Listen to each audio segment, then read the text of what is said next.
Allora, sono Ilenia Ronci, sono nata a Roma il 14 aprile del 1979. Allora, signora Ronci, lei, l'abbiamo detto, è sposata con Daniele Carroccia. Sì. Avete dei figli? Sì, 2 figli. Da quanto tempo lo conosce Daniele Carroccia? 20 anni. 20 anni. E quando l'ha conosciuto che lavoro faceva? E lavorava nel ristorante del padre. Si ricorda come si chiamava suo suocero? Nicola Carroccia, certo. Il ristorante dove lavorava, come si chiamava? All'epoca era il Cantinone, poi è comunque da Baffo, in via dei Parlare Fulvi. meglio che non si capisce bene da qui? All'epoca era il Cantinone, poi comunque è diventato da Baffo, in via dei Fulvi. In via dei Fulvi. Chi era che gestiva questo ristorante quando lei è ancora giovanissima, ma insomma quando ha conosciuto Daniele? Lo gestiva mio suocero, mia suocera. Che si chiama sua suocera? Palmieri Rosetta. E Daniele lavorava già in questo ristorante o quando ha cominciato a lavorare in questo ristorante? Daniele è sempre stato nel ristorante di famiglia. Io l'ho conosciuto che era lì. Avevano altri ristoranti i Carroccia? No. No. C'era quindi solamente prima il Cantinone, poi da Baffo. Esatto. L'ubicazione di questi ristoranti è sempre stata la stessa, in via dei Fulvi? Sì, via dei Fulvi numero 8. Via dei Fulvi numero 8. Senta, queste attività, adesso mi perdoni, un'ulteriore domanda le faccio. Lei ha detto lo conosce da 20 anni, da quanto tempo siete sposati? Da 19. Da 19 anni. Diciamo dal 2001 che lei lo frequenta con una certa assiduità, Daniele Carroccia? Sì, certo. Vi siete lasciati mai in questo No. periodo? No. Senta, quindi posso farle una domanda su, ha avuto una percezione di come andavano queste attività? Nel Sì. senso economicamente? Sì. Andavano bene o andavano male? Sempre bene, abbastanza Sempre bene. Andiamo ora nel dettaglio. Daniele ha lavorato presso il ristorante del padre? Sì. Si ricorda da che periodo? Da sempre, io da quando l'ho conosciuto che stavamo lì, sempre lì.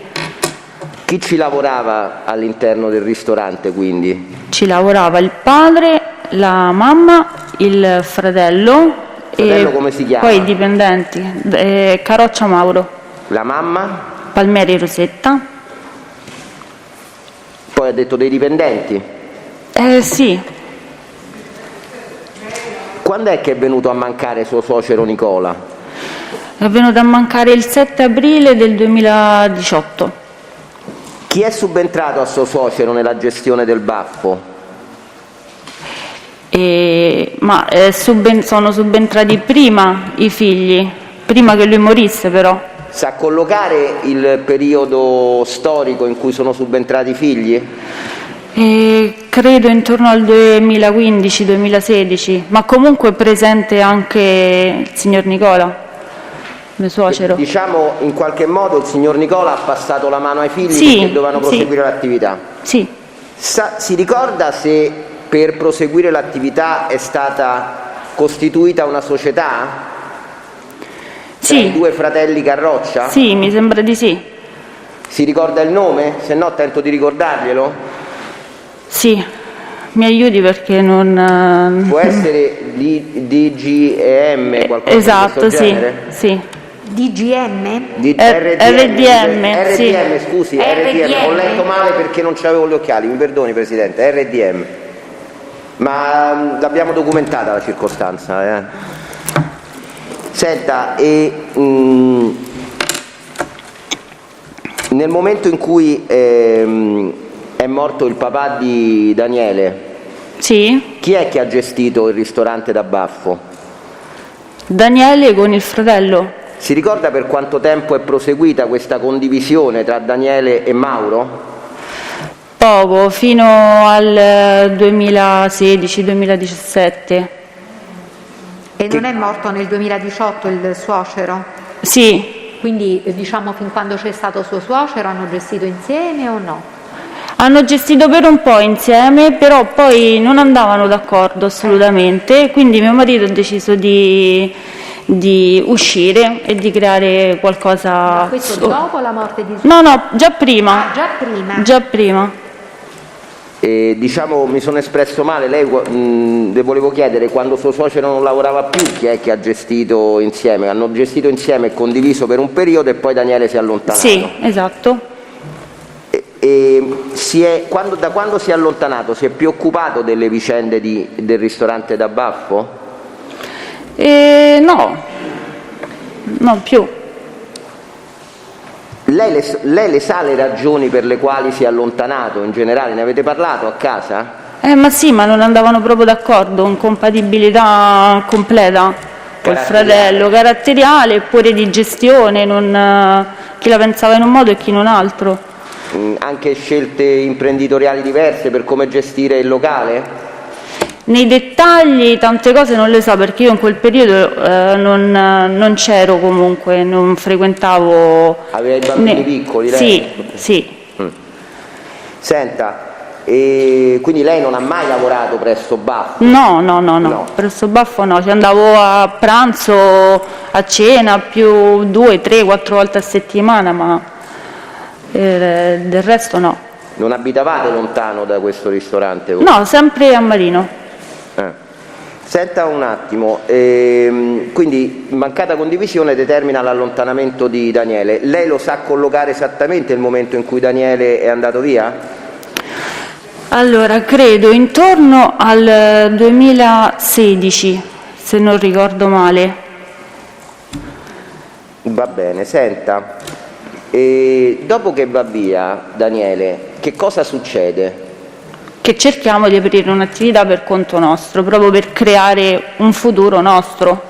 In questo momento lei ha fatto riferimento ad una circostanza che in qualche modo la coinvolge, cioè lei inizia a entrare diciamo nei progetti insieme a suo marito, nei progetti imprenditoriali anche di suo marito. Sì, esattamente, anche perché i ragazzi crescevano, i bambini crescevano e volevo comunque contribuire alla famiglia, certo. Alla famiglia. E questa iniziativa imprenditoriale successiva in che cosa è consistita? E sempre comunque in un ristorante, mio marito quello sa fare, quindi. E questo ristorante venne aperto? Sì, viene aperto. Si ricorda come si chiamava? Sì, Baffolona Burger. Baffolona Burger. In via Tuscolana. Si ricorda anche il civico? 969? 969. Sì. Questo ristorante come è stato aperto? Cioè, nel senso, se ci può descrivere sommariamente attraverso quali risorse economiche, che cosa, se se lo ricorda, insomma, come si è stato reperito il ristorante? Come è stato, scusi? Come è stato reperito, come è stato trovato il ristorante, Okay. Chi l'ha trovato, come avete iniziato a pensare di costituire questa nuova cosa? Insomma, cerchi di descrivermelo a parole sue, insomma. Guardi, semplicemente allora il locale è stato trovato da mio marito e nulla, abbiamo deciso di iniziare, allora era un locale in affitto, quindi abbiamo trovato queste mura che le ha trovate Daniele comunque e nulla, abbiamo iniziato questa nuova avventura, diciamo, anche da parte mia. I dettagli dell'operazione li ha seguiti esclusivamente Daniele? No, li ho seguiti anch'io dal momento che ero l'amministratore. È stata costituita una società? È stata costituita una società, sì. Si ricorda come si chiama questa società? Oddio, ho un attimo di. Può essere che si chiamava come il ristorante Baffolona Baffolona Burger, esatto. Sì. Stia tranquilla, non è niente di particolare. Bello. Sto tentando di metterla a suo agio il più possibile. Si ricorda che questa società venne costituita, se prevedeva dei soci, se c'era qualcun altro che con lei in qualche modo gestiva questa società, oltre a lei e Daniele? Sì, c'era anche l'Aicos Immobiliare. Ok, Presidente, sotto questo profilo rappresento di aver operato una carenza nella mia lista testimoniale. Farò riferimento poi a questo testimone di cui sto chiedendo alla signora Ronci. Quindi questa società è una società che in qualche modo entra cioè la costituite insieme questa società, è un socio della società questa? Sì.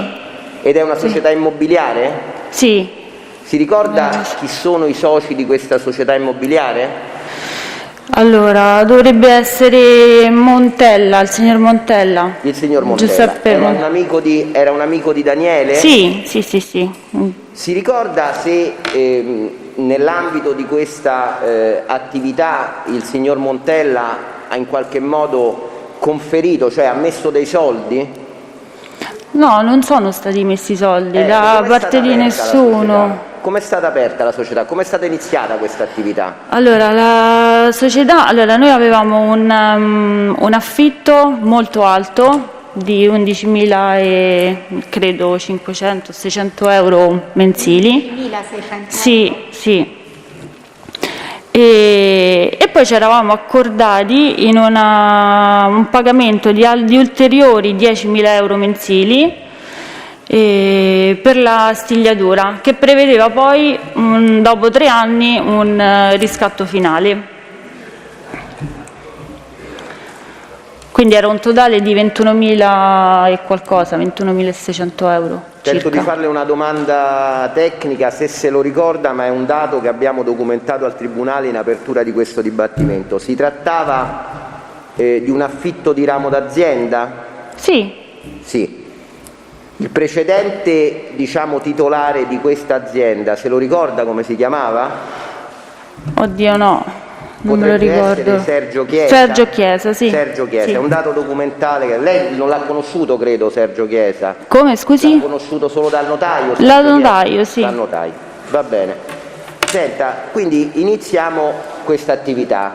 C'era questo affitto significativo da pagare. Quali erano le prospettive che vi hanno determinato poi a intraprendere questa che era un'impresa abbastanza impegnativa dal punto di vista economico? Sì, impegnativa, però anche molto convinti che il locale comunque potesse lavorare, aveva tutte le potenzialità giuste. Comunque su una via che è via Tuscolana, in un punto molto popoloso, quindi stavamo abbastanza tranquilli. Ha cominciato a lavorare e lavorava il ristorante. E lavorava bene. Sì. Senta, una domanda che non vuole essere particolarmente suggestiva, ma solo per comprendere le ragioni che vi hanno determinato ad iniziare questa impresa, ma anche la figura di Daniele in qualche modo era rassicurante sotto questo profilo, cioè nel senso la sua esperienza pregressa da baffo, le sue conoscenze? Ma sì, assolutamente sì. Era conosciuto nel quartiere, Daniele? Sì, credo di sì, con il ristorante, sì, da baffo comunque. Senta, ma questo locale era grande, era particolare? No.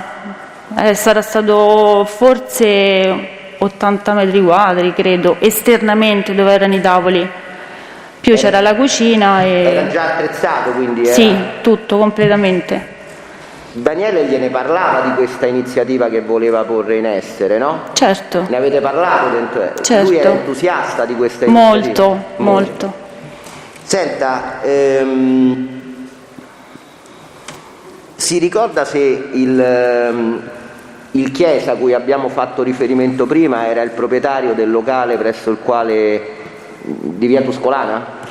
O sì. Era anche lui in affitto? No, il proprietario delle mura non era Chiesa. Non era Chiesa? No. Era anche lui in affitto? Credo di sì, certo.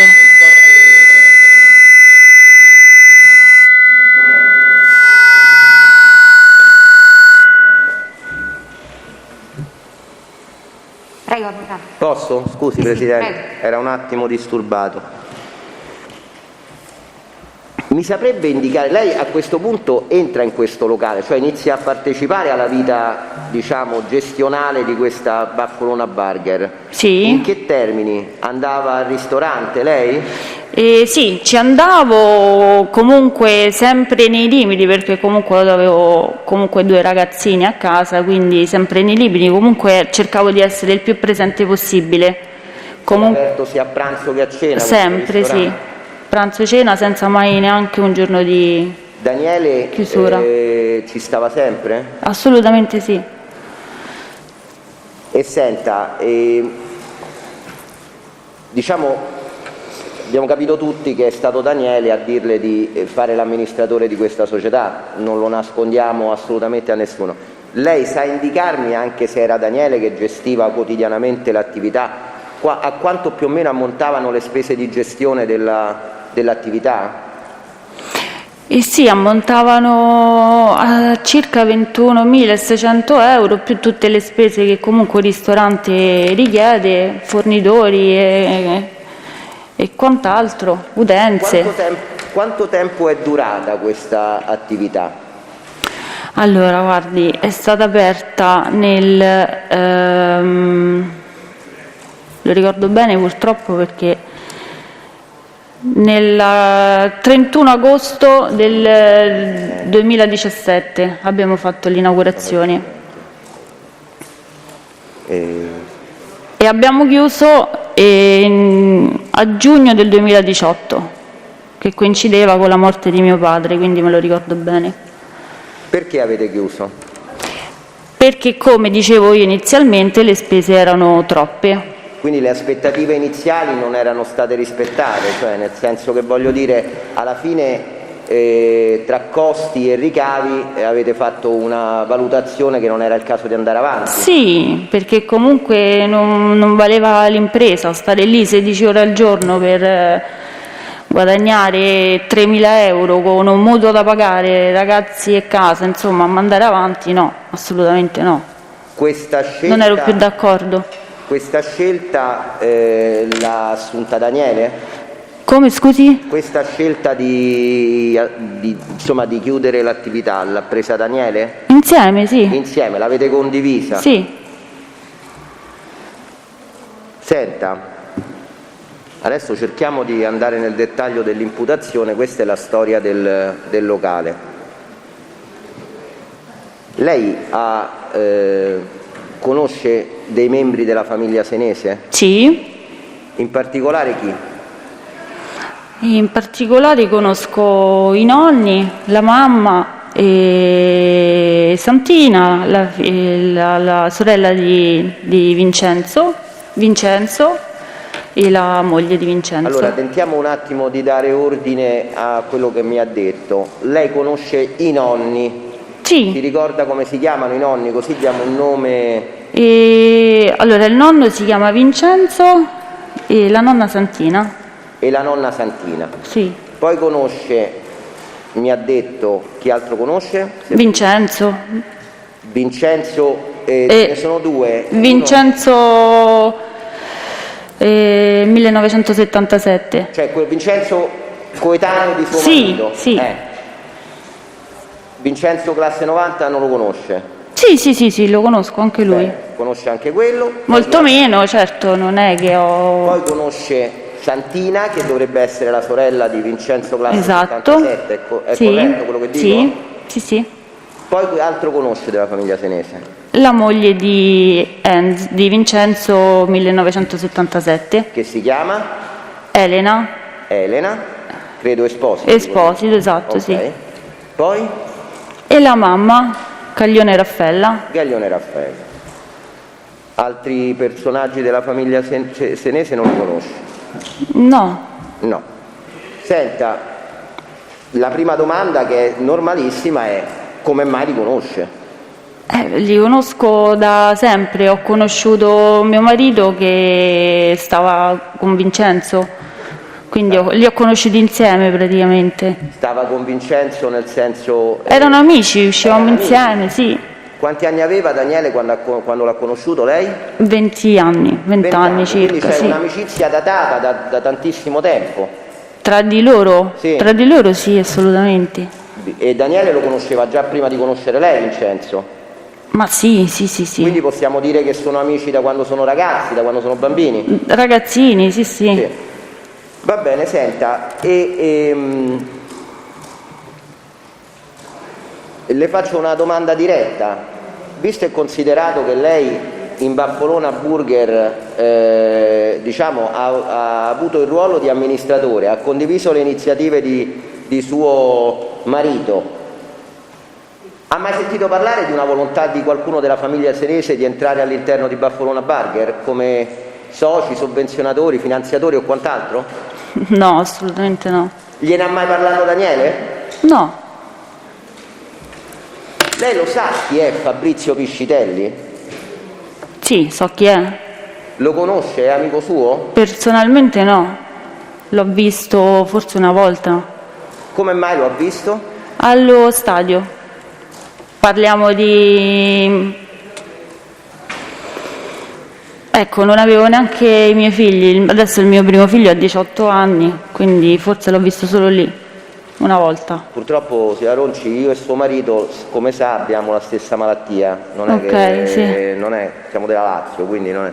E Fabrizio Piscitelli in qualche modo era legato all'ambiente sportivo della Lazio?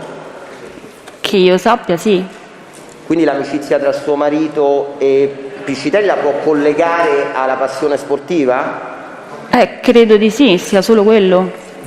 Non c'è stato mai nessun diciamo, interessamento di Fabrizio Piscitelli nell'ingresso all'interno di società di ristorazione? No, che io sappia proprio no, assolutamente no. La loro amicizia era anche connessa a diciamo, un ambito territoriale nel quale si muovevano? Sa dove abitava Fabrizio Piscitelli e dove si muoveva suo... No, sinceramente no. Non è mai capitato nemmeno di parlare? No. Va bene. Senta, sa per caso se suo marito, quando si è trattato di iniziare l'attività di Baffolona Burger, ha chiesto aiuto economico o di altro tipo a Fabrizio Piscitelli? Ma no, no. Sa se lo ha chiesto a qualcuno della famiglia senese? No, assolutamente. Non ce n'era motivo. Non so se questo le determina qualche forma di gelosia, ma Daniele ha avuto anche dei rapporti sentimentali con qualcuno della famiglia senese? Ma sì, da ragazzini ho saputo dopo che si frequentava con Santina. Quanti anni aveva? Ma prima che conoscesse me, quindi 18, 19, credo. Quello era il periodo. Poi ha conosciuto me. Sono stati mai nei 20 anni in cui lei ha frequentato Daniele Garroccia soci in qualche iniziativa Vincenzo Senese classe 77 e Daniele Garroccia? No, no, no.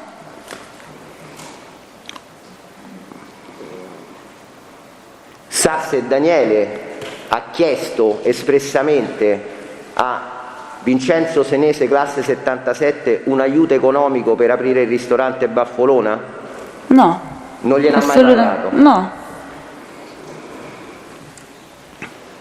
Vincenzo, classe 77, è mai venuto a mangiare alla Baffolona? Quando c'era lei, ovviamente.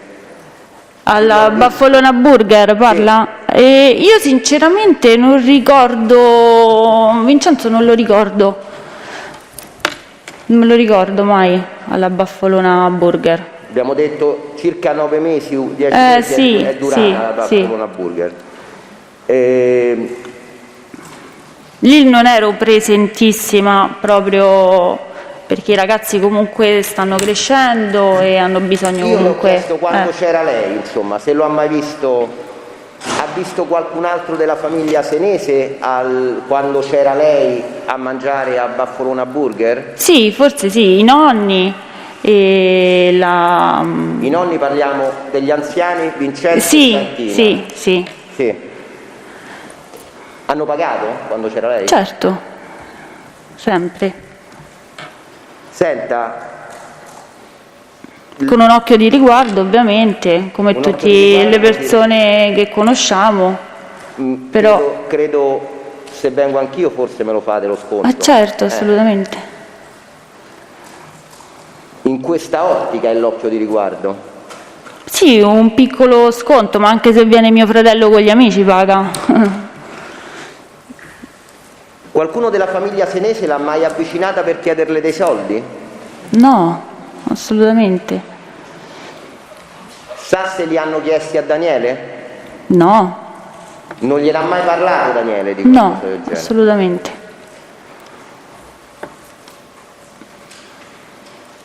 Sa se Daniele in qualche modo aveva interesse, intenzione, latamente ha parlato di una possibilità che Vincenzo, classe 77, entrasse per la costituzione di questo ristorante?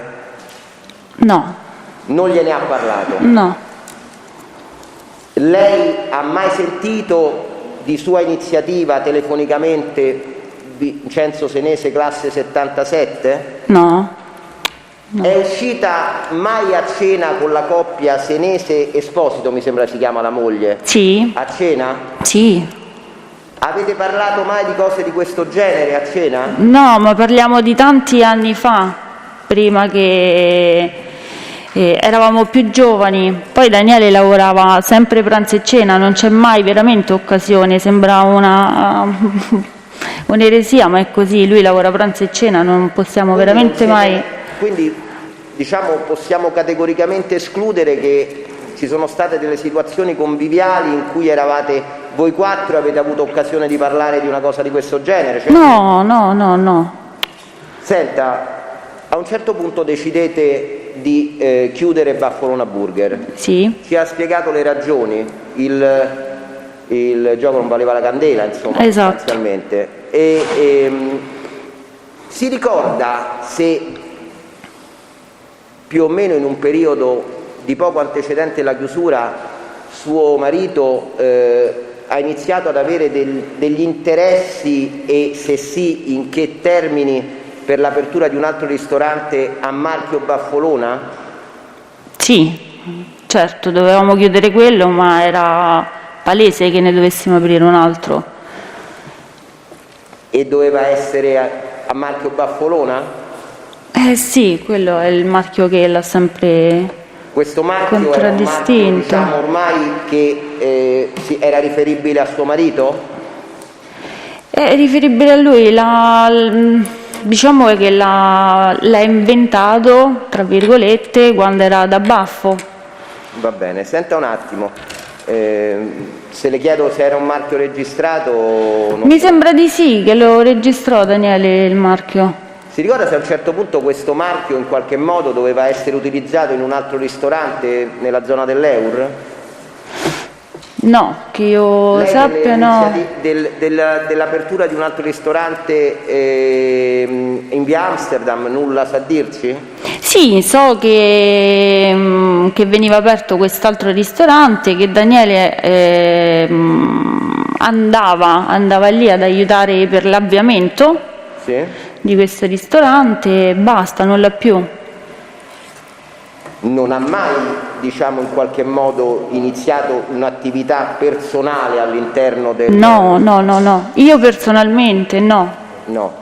Sa se Daniele per un periodo ha collaborato venendo retribuito da questo ristorante di via Amsterdam? Sì, mi sembra di sì, che forse per un mese ha contribuito, ma sempre per l'avviamento di questo Lo nuovo... conosce il titolare di questo secondo ristorante in via Amsterdam a marchio Baffolona? E il nome del titolare?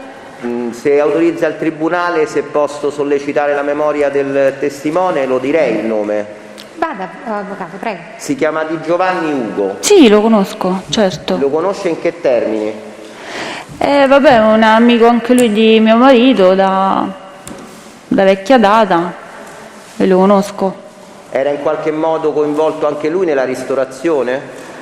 E volevano, non lo so in che modo, i termini precisi non li conosco. Ci ha parlato Però- sempre Daniele? Sì, certo.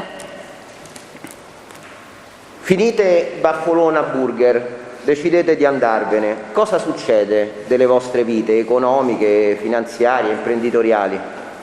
Nulla, che cerchiamo subito un altro locale che fortunatamente abbiamo trovato vicino casa, Dov'è esattamente? in via dei Laghi numero 12. In via? Via dei Laghi numero 12, che si chiama Locanda Baffolona. Si chiama Locanda Attualmente, Baffolona. sì. Viene costituita una società per realizzare questa nuova Sì. iniziativa imprenditoriale? Sì, sì, sì. Si ricorda come si chiama la società? Allora, si chiama Appia 771. Si ricorda chi sono i soci? Sì, sono Daniele e il signor Luciani. Il signor Luciani, che abbiamo oggi citato come Sì. testimone. Ora, lei invece non ha nessun ruolo all'interno di questa società, diciamo ruolo direttivo? No, socio? attualmente sì. Scusi? No, a livello di società, di socio no. Di socio Qui no. no. È dipendente? Sì, sì, come no. Lavora lei anche presso questo Certo, locale? certo. Adesso di più perché sono vicina a casa, i ragazzi sono più grandi e ho più possibilità di essere presente. Sta in sala lei sostanzialmente? Veramente più in cucina. Quello che c'è da fare, insomma, sì. È una conduzione essenzialmente familiare? Sì, sì, Si sì. lavora attivamente, praticamente dentro questo locale? Allora c'è Daniele, ci sono io, c'è mia suocera che viene tutti i giorni, sta tutti i giorni lì, ci dà una mano, non lavora proprio attivamente anche perché non vogliamo noi. Rosetta Palmieri, sì. Sì. E poi ci sono i dipendenti. Quanti sono i dipendenti? Sono 5, 7, 8. Perché vanno a turno? Sì. E ci sono dei turni? Sì. Possiamo dire che quindi questa nuova attività, come la precedente, Daniele la gestisce sostanzialmente da solo? Certo, sì, sì. Anche in questa attività Daniele sta dalla mattina alla sera dentro? Sì, 16 ore minimo lì Mi rendo dentro. conto che attualmente c'è il Covid, quindi Sì. siete in difficoltà, ma dico quando non c'era eravate aperti, così andava? Sì, assolutamente. Senta, e questa attività, perdoni, viene iniziata, c'è bisogno di mettere soldi per iniziarla?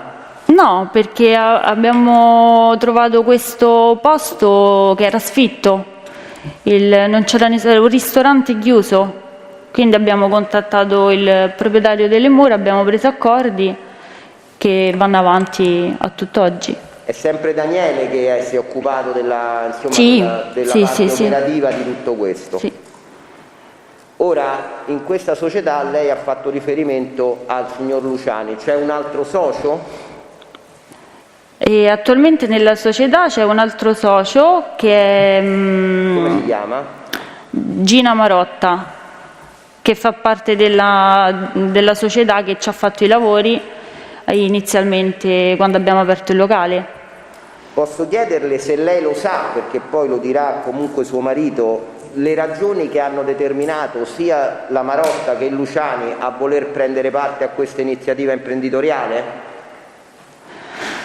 Allora, con Luciani so che è una persona che è comunque del mestiere e che quindi avevano deciso di intraprendere questa cosa insieme. Con la signora Marotta è il fatto hanno fatto i lavori nel nostro locale Ha detto proviamoci sostanzialmente. proviamoci, sì, Senta, questo locale va bene? molto, sì, Compatibilmente al momento attuale, diciamo? sì, per fortuna sì, Fino a quando avete potuto lavorare era partito bene? molto, sì, sì. Non ha certamente, anche in considerazione della zona in cui insiste, i costi di via Tuscolana? No, assolutamente, no, molto più bassi. Molto più bassi, quindi adesso il gioco vale la candela Ah sì, sostanzialmente. sì. E senta, la domanda anche qui è diretta, anche se non è oggetto di contestazione, ma per caso qualcuno della famiglia senese va aiutato a intraprendere questa iniziativa? Ma no, assolutamente.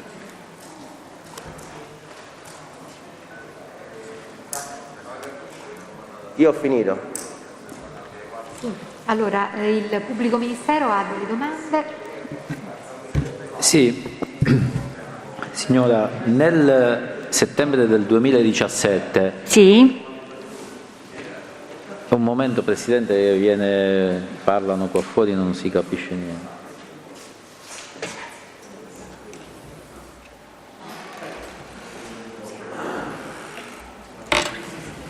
Nel settembre del 2017 la situazione del ristorante qual era? La situazione economica, diciamo, andava bene, era in difficoltà? No, non era in difficoltà, era semplicemente che erano troppo le spese, non valeva proprio la pena essere lì. No, dico io, poi vabbè avete chiuso nel 2018, no, proprio io parlo del settembre 2017. Ah, quindi appena aperto mi Settembre chiede, sì, 2017, sì. Com'era la situazione? Normalissima, appena aperto subito ho cominciato a lavorare il ristorante. Ecco, stavate sotto spesa? Sotto le spese mensili che avevamo? No, nel senso che, come dire, guadagnavate meno di quello che dovevate... No, pensare. coprivamo comunque tutte le spese. E vi rimaneva qualcosa? Sì, qualcosina rimaneva, come Quindi, no? diciamo, lei non ha parlato con suo marito della situazione, diciamo, se c'erano queste difficoltà? No, a lei non risulta, insomma. No. Abbiamo parlato semplicemente del fatto, io dicevo, non ne vale la pena che stai lì 16 ore per guadagnare 3.000 euro. Questo poi dopo, nel 2018? Sì. Senta, sa se sempre nel settembre del 2017 suo marito aveva rapporti, diciamo, diretti con Senese Vincenzo, classe 77? Ma diretti, io come ho sempre, si conoscevano, ma che io sappia diretti d'amicizia. E Quello. se hanno avuto modo di parlare, diciamo, della situazione del ristorante? Che lei sa? No, che io sappia no. Non ne hanno parlato. Sa se invece nel 2018 suo marito aveva rapporti diretti con la signora Gaglione Raffaella? Innanzitutto lei la conosce la signora Gaglione Raffaella? Sì, la conosco. Chi è Gaglione Raffaella? La signora Gaglione è la mamma di Vincenzo Senese, 1977. Benissimo. Sa se all'inizio del 2018 suo marito aveva rapporti diretti con la signora Gaglione? No. Non li aveva o non lo sa lei? No, io non lo so, lei veniva, io sapevo, qualche volta è capitato che lei l'ho vista nel nostro ristorante a mangiare, ma nulla di più. A mangiare, diciamo? Sì. Ma non sa se si sentivano, diciamo, se prendevano appuntamento presso il ristorante, eccetera, ecco. No. Non lo sa? Non lo so, no. Ma lei stava sempre al ristorante dalla mattina alla sera? No, lì no. Baffolona Burger no. Io non c'ero sempre. Va bene, non ho altre domande, Presidente. Sì, vediamo la parte civile. No, la parte civile non ha domande. Parte civile ha domande da rivolgere? No, non ha domande. Gli altri difensori hanno domande? Sì, Allora, Presidente, una Avvocato cosa Ciampa, difesa di Giovanni. Buongiorno signora. Buongiorno a lei. Senta, che lei sappia, Ugo Di Giovanni ha mai investito somme nella Baffolona Burger SRL? E che io sappia, no, non so. Il ristorante di via Tuscolana 969 è stato l'unico ristorante gestito dalla Baffolona Burger SRL? Sì. Un'altra domanda, lei prima ha detto che il titolare del ristorante di via Amsterdam era Di Giovanni Ugo. Sì. Come fa a sapere questa cosa? Gliel'ha detto Di Giovanni? Gliel'ha detto qualcun altro? Guardi, in realtà non lo so, infatti non lo so se era Di Giovanni Ugo via Amsterdam il titolare. Quindi cosa sa di chi sia il titolare di quel ristorante? Guardi, non lo so, sono sincera. Non lo so. Lei non sa chi è il titolare di Via Amsterdam? Insomma. No. Sa se lei ha detto che conosce Di Giovanni? Sì. Sa se Di Giovanni Ugo lavorasse a Via Amsterdam? Sì, so che ha lavorato per un piccolo periodo. Lei c'è mandata lì a mangiare? Sì, una volta. L'ha visto in quell'occasione Di Giovanni lì? Sì. Che faceva? Lavorava lì, insomma, faceva qualcosa? Certo. È stato gentile, ci ha portato i piatti. Va bene, non ho altre domande, grazie. Voleva fare delle domande, Avvocato Gai? Domanda del pubblico ministero relativamente ai rapporti di Raffaella Gaglione con suo marito. Suo marito le ha mai riferito di essere stato avvicinato da Raffaella Gaglione perché gli chiedeva un rientro economico? No, assolutamente. Nessun'altra domanda. Senta, signora, un chiarimento, ma questo locale di Via Amsterdam come si chiamava? Gaucho, mi sembra. Quindi non aveva lo stesso marchio della Baffolona, non aveva lo stesso nome, qualche nome somigliante? No. E ho saputo poi successivamente che forse avrebbero messo il marchio Baffolona, una sorta di franchising, diciamo. E quindi diciamo quello che so. Era il marchio brevettato da suo marito? Sì. E suo marito perché diciamo, si prestò ad andare lì a fare l'avviamento se il marchio ancora non c'era? Ma credo l'abbia fatto quello a livello di amicizia, gli è stato chiesto e... Chi gli è stato chiesto? Sì. Come, scusi? Da chi gli è stato chiesto a livello di amicizia? Da Ugo Di Giovanni. Se l'aiutava con i fornitori, proprio con tutto l'avviamento. Cioè suo marito aiutava Ugo Di Giovanni con i fornitori e con l'avviamento? Sì, con l'avviamento, per l'avviamento del ristorante. Va bene, non ci sono altre domande? Voi avete domande da riguardo? Sì. Va bene, grazie. Grazie a voi, grazie. Buongiorno. Posso quindi? Sì, può andare. E chi vuole introdurre, avvocato? Presidente, sono rapidissimi, chiunque, o Luciani o Marotta. Sì. Presidente, se nel frattempo si può dare atto della presenza di Emilio Coppola, chiedo scusa per il ritardo, c'è stato un incidente sull'autostrada, sì, quindi avvocato Emilio Coppola è presente per l'interesse di Cosentino Alessandro. Sì, Cosentino Alessandro, quindi diamo atto della loro presenza. Va bene, allora facciamo entrare l'altro testimone.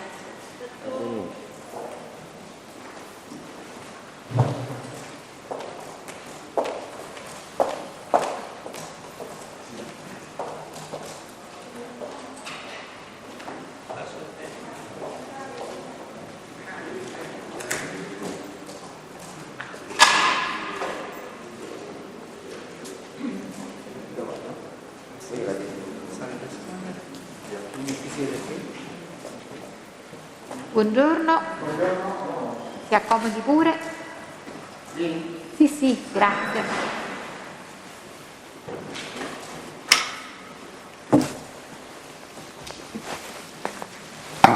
Allora, le sue generalità quali sono? Luciani Alessandro. Nato? A Roma il 16/2/50. Domiciliato o residente?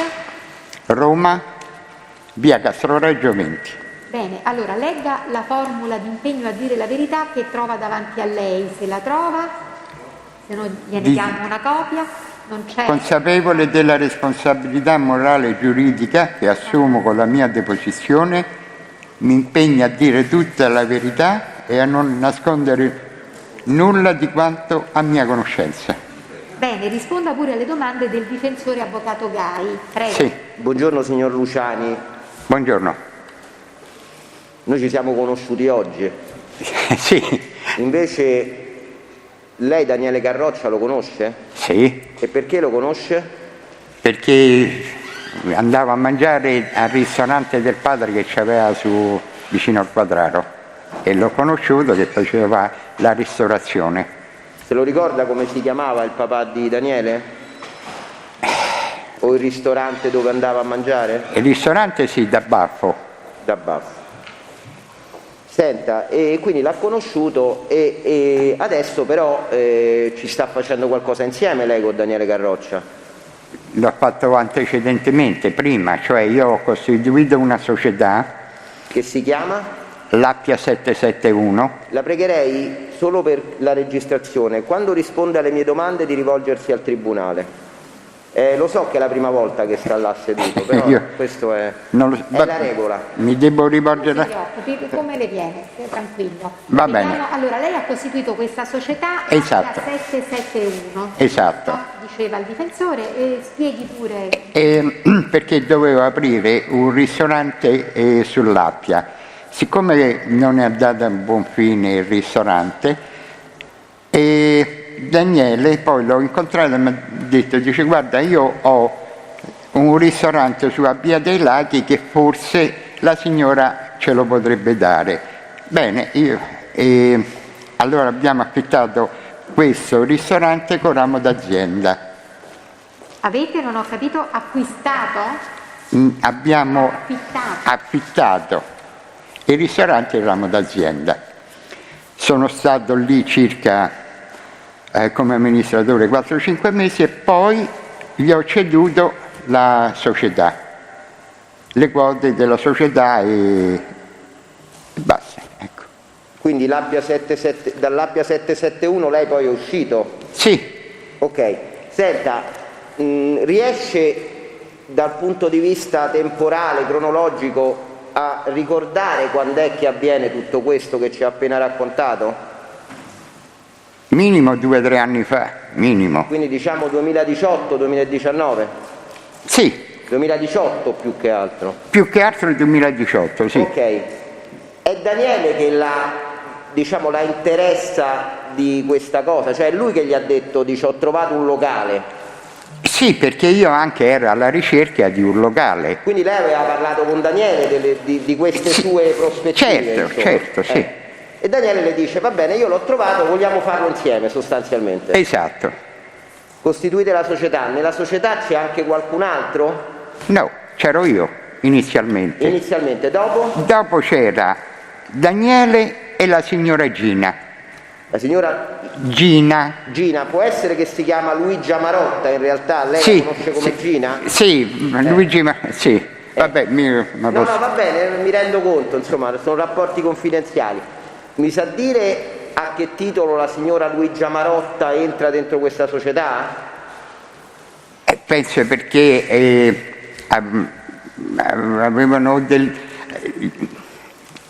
avevano forse degli interessi insieme, credo. Va bene, comunque, insomma... Non è che io sono entrato... No, va bene, diciamo questo locale, si ricorda dove sta?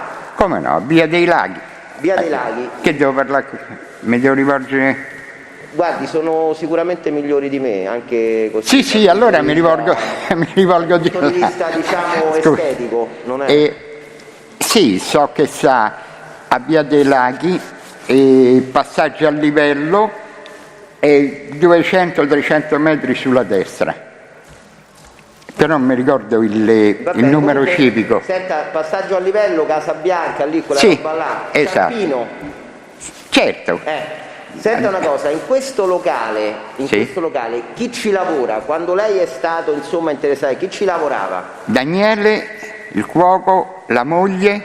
La moglie di Daniele? Sì. Ilenia, quella... Ilenia, sì, esatto. Senta, e questo locale come andava? Beh, io sono stato poco tempo. Quando c'era lei? Lavorai, iniziamo a dire che ogni attività nuova ha i suoi percorsi, che lavora, non lavora, un giorno lavorava, l'altro giorno no, però stava entrando in careggiate per poter lavorare, ecco. Quindi, come tutte le attività iniziali c'ha un percorso da seguire, ecco. Se lo ricorda come si chiamava questo ristorante, se non l'ha ancora detto? La Baffolona? Locanda Baffolona? Locanda Baffolona, sì. Locanda Baffolona. Senta, Daniele ci stava tutto il giorno? Beh, certo, quando io, quelle poche volte che ci andavo, l'ho sempre trovato lì. a lavorare. Le faccio una domanda diretta. Sono stati conferiti dei capitali, dati dei soldi per cominciare questa attività? No. È iniziata tutto sostanzialmente prendendo questo locale sfitto e poi dovevate pagare l'affitto? Esatto. In questa iniziativa, e ho concluso sostanzialmente, forse altre due domande, ha mai visto coinvolto, ha sentito parlare, le è stato detto guarda i soldi che ci potrebbero servire in un domani arrivano da questa parte, di qualcuno della famiglia senese? No, io non conosco nessuno, no. Non li ha mai sentiti nominare? No, io no. Ha mai visto presso questo locale una persona, più persone, che Daniele le ha detto guarda questi sono clienti miei, li trattiamo bene perché sono della famiglia senese? No. Lo esclude categoricamente? Ma per carità di Dio, no. Non le ha mai parlato Daniele di questa? Ma no. Senta, lei a un certo punto ha deciso di uscire. Sì. È stato liquidato, le spetta qualcosa? No. Siamo stati abbiamo fatto l'atto e ho ceduto la società e le quote della società. Ha avuto dei soldi in cambio della cessione? Sì, 900 euro. 900 euro, perché non li aveva messi inizialmente lei? Esatto, sì, quelli che avevo investito come società. Glieli ha dati Daniele? Mi dà Daniele e mi dà la signora. Va bene, io non ho altre domande. Sì, il pubblico ministero? Sì, no, giusto una cosa. Lei c'entra qualcosa con il ristorante che Caroccia Daniele aveva prima a via Tuscolana 969? No. Non sa niente di quel ristorante? No. Benissimo, grazie. Nessun'altra domanda. Posso? Aspetti, vediamo se la difesa della parte civile ha Sì, delle solo una domande. domanda. Mi pare che non l'abbia detto, in caso diverso. Mi scuso, lei ha detto di aver ceduto le quote della società, ma a chi le ha cedute? Non ho capito. Ha detto di aver ceduto le quote della società. Sì, sull'atto. Ecco, sì, volevo sapere a chi ha ceduto le sue quote. Ho ceduto la società, l'Appia 771, l'ho ceduta al signor Daniele e alla signora Gina. Al signor, non ho capito, Daniele Caroccia e alla signora Gina Marotta. Esatto.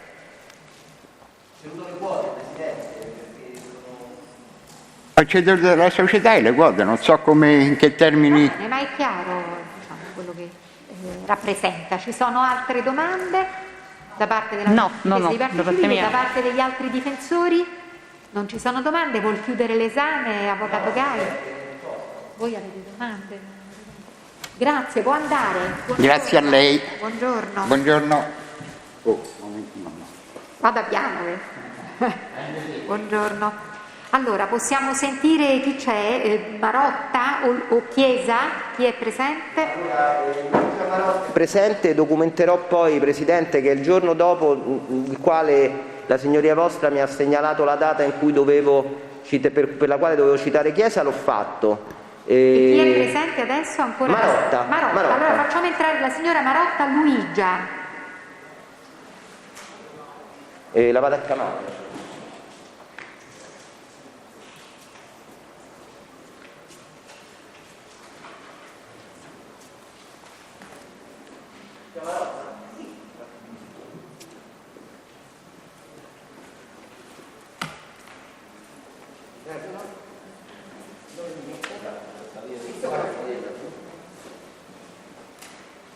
Buongiorno signora Marotta, si accomodi al microfono. Eccomi qua. Le sue generalità quali sono?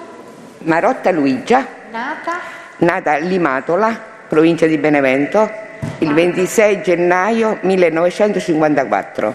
Ed è residente o domiciliata? A Nettuno, Via dei Dinozzi 8. Bene, allora legga quella formula ad alta voce, quella che vede davanti a sé. Allora, consapevole della responsabilità morale e giuridica che assumo con la mia deposizione, mi impegno a dire tutta la verità e non nascondere nulla di quanto a mia conoscenza. Bene, risponda pure alle domande del difensore avvocato Gai. Ok. Buongiorno signora. Buongiorno. anticipo una domanda che le farà il pubblico ministero dopo e che non ho fatto a chi l'ha preceduta. Lei con Baffolona Burger, via Tuscolana 969, e arrivo a dire con Baffolona Burger di via Amsterdam, c'entra qualcosa? No. No, non ha mai avuto nessun coinvolgimento in queste due compagini sociali? Quella di via Tuscolana? Sì. Via Tuscolana, Baffolona Burger di via Tuscolana, no. No. Presumo nemmeno via Amsterdam. Non so manco dove sta via Amsterdam. Va bene, senta, invece Daniele Carroccia lo conosce? Sì. Come mai lo conosce? Lo conosco perché abbiamo fatto dei lavori a via dei Laghi, come con la società di cui sono legale rappresentante. Attualmente lei è legale rappresentante? Sì. Sì. Come si chiama la società? Globotech SRLS. Globotech? Sì. Ha fatto i lavori in un locale? In locale di via Appia, sì. E via dei Laghi. E che lavori sono? Lavori facciamo in ristrutturazioni, siamo una società edile. Presidente, c'è un fischio, non so se viene bene la registrazione. Sì, viene bene. Ok, scusi l'interruzione. E chi gliel'ha commissionati questi lavori? Come? Chi gliel'ha commissionati? L'Appia 771. L'Appia 771. Sì. Lei adesso è socia di questa società? No, sono il legale rappresentante, sono... No, dell'Appia 771. Sì, adesso sono socia al 50% dell'Appia 771. Chi sono gli altri soci? Carroccia Daniele. Prima ce n'era anche un altro di socio? Sì, c'era il signor Luciani Alessandro. Come mai ha fatto ingresso in questa compagine sociale? Appunto perché avevo fatto dei lavori e mi interessava, il signor Luciani vendeva le quote e l'ho acquistata al 50%. E questo quando lei è subentrata a Luciani, però no, devo dire, io ho questo atto, quindi lei inizialmente non era socia proprio all'inizio? No. Sono subentrata quando sono state vendute le quote. Può essere che questo è accaduto il 24 settembre 2019?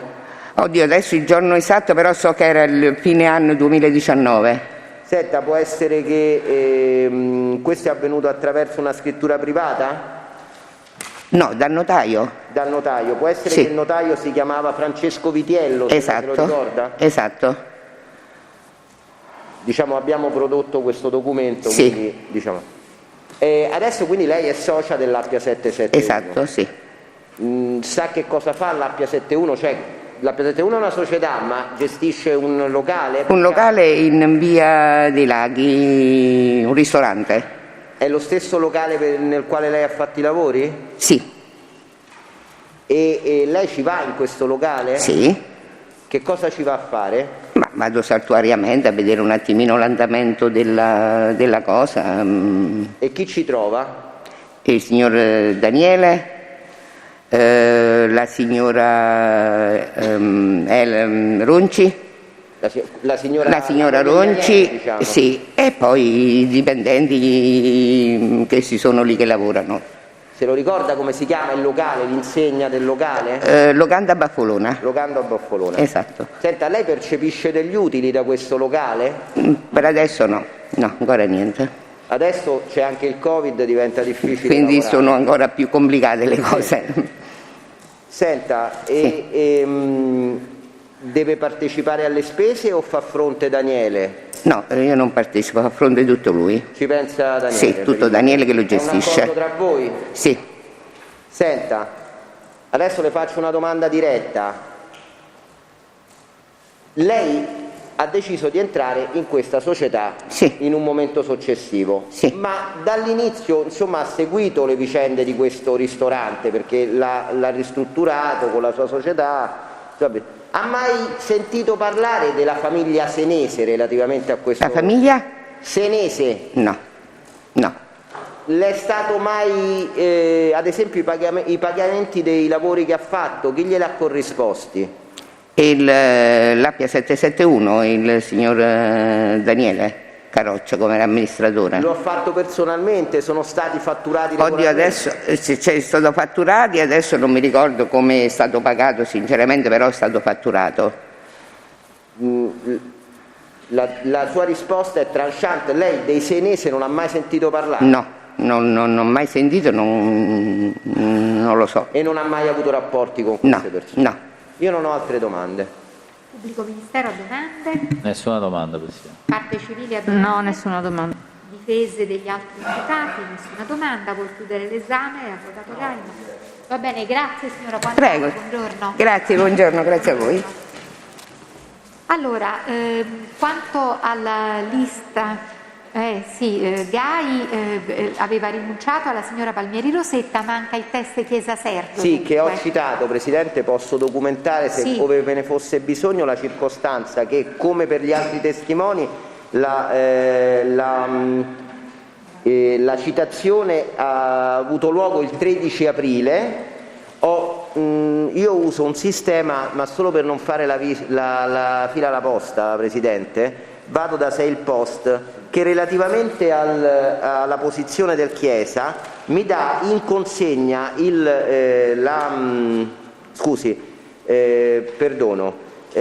transito il 16 aprile presso l'agenzia di Catania, il Chiesa è di Catania, la citazione 16 aprile, oggi siamo al 21. È l'ultima annotazione che risulta dal terminale, non mi è tornata la cartolina ancora. Va bene, l'indirizzo è corretto, avvocato? L'indirizzo è assolutamente corretto. Le do la citazione e solamente per Chiesa, la documentazione relativa a Chiesa, Presidente? Solo per Chiesa, perché gli altri test sono venuti. Quindi Poi quanto al test Chiesa Sergio, la difesa insiste per l'audizione, giusto? Sì, chiedendo la cortesia di poterlo inserire in un'altra udienza successiva. Di poterlo ricitare dando prova della citazione per l'odierna udienza.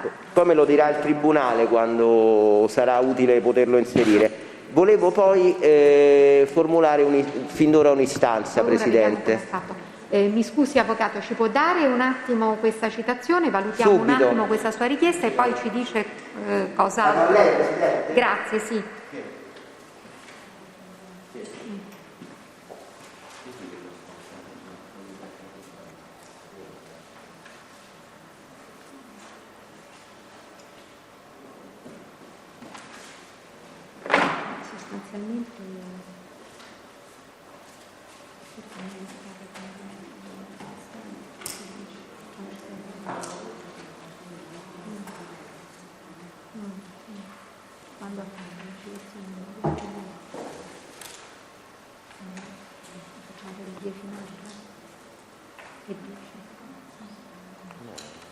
Andrea, facciamo quindi per il 10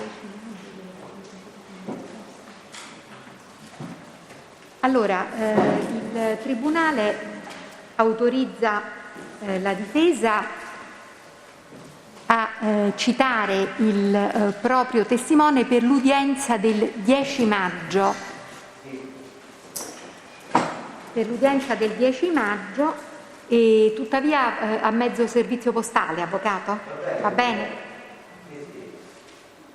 Quindi più il test Chiesa, quindi al 10 maggio inseriamo difesa Gai.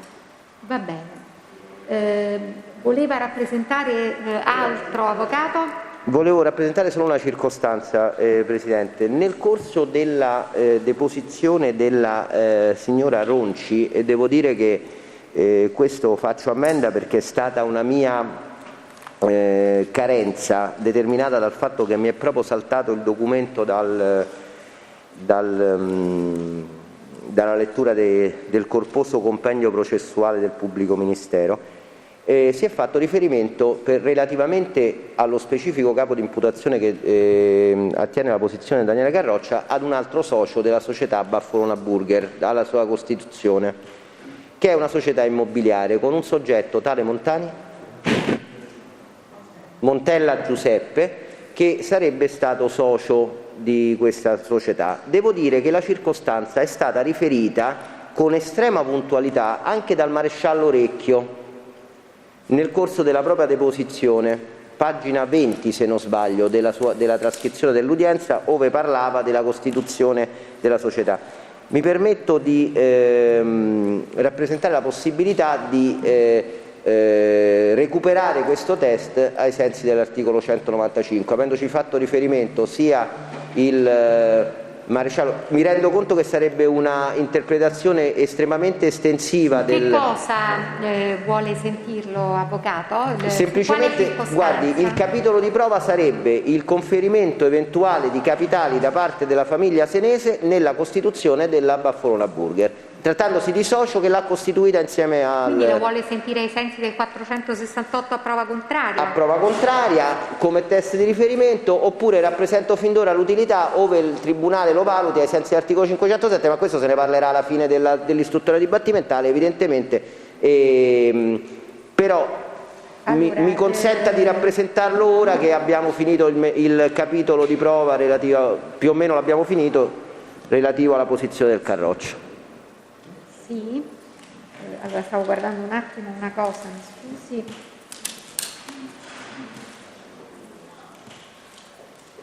Sostanzialmente è un 468,4 a prova contraria. Sì, quella è la norma, diciamo, più conferente, Presidente. Però, Presidente, se posso interloquire sul punto. No, ecco, volevo intanto inquadrare la questione e poi... Sì, sentire... allora, il tema, come dire, la stessa dichiarazione dell'Avvocato Gai, come dire, esclude ogni possibilità che si tratti di 468,4, che si tratti di 195. Ed eventualmente, come dire, l'unico spazio che abbiamo è quello del 507, se il Tribunale poi lo valuterà. Perché lo stesso avvocato dice faccio ammenda, avevo questo dato e mi è sfuggito, non l'ho inserito nella lista teste, e questo esclude in radice, diciamo, sia il 468,4 sia il 195, quindi non c'è spazio, secondo il mio parere, per recuperarlo in questi termini. Poi se la richiesta, e infatti l'avvocato l'ha fatto come subordinata, è quella del 507, poi il Tribunale naturalmente, ma questa è una valutazione del Tribunale, valuterà poi alla fine se è un test assolutamente necessario. 468,4 non è una replica, ma non è che ha questo limite. Comunque faccio sempre ammenda, perché faccio ammenda della mia ammenda perché sono troppo ammendevole, diciamo, perché se faccio ammenda poi vede ho sempre queste conseguenze. Il Tribunale si riserva alla prossima udienza. Sì, è già verbalizzata, mi pare, vero? Abbiamo verbalizzato la richiesta, c'è il parere contrario del Pubblico Ministero, il Tribunale si riserva alla prossima udienza la decisione. Allora, a questo punto con quale lista proseguiamo? Possiamo proseguire con Di Giovanni, visto che il tema è continuo. Con la lista di Giovanni, che rientra sempre un po' nello stesso tema. Va bene, allora, Avvocato Ciampa, chi sono i suoi testi oggi presenti? Allora, mi hanno detto che sono arrivati Lopez Johnny e Appolloni Fabio. Inizierei da Appolloni, che è più breve, così lo liberiamo. Va bene, possiamo introdurlo.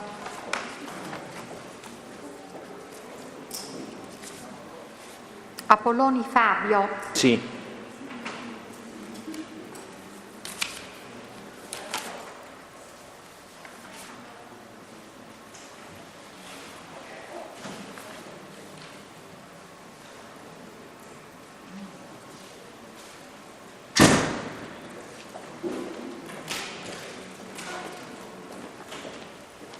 Buongiorno signor Appolloni, si accomodi pure al microfono.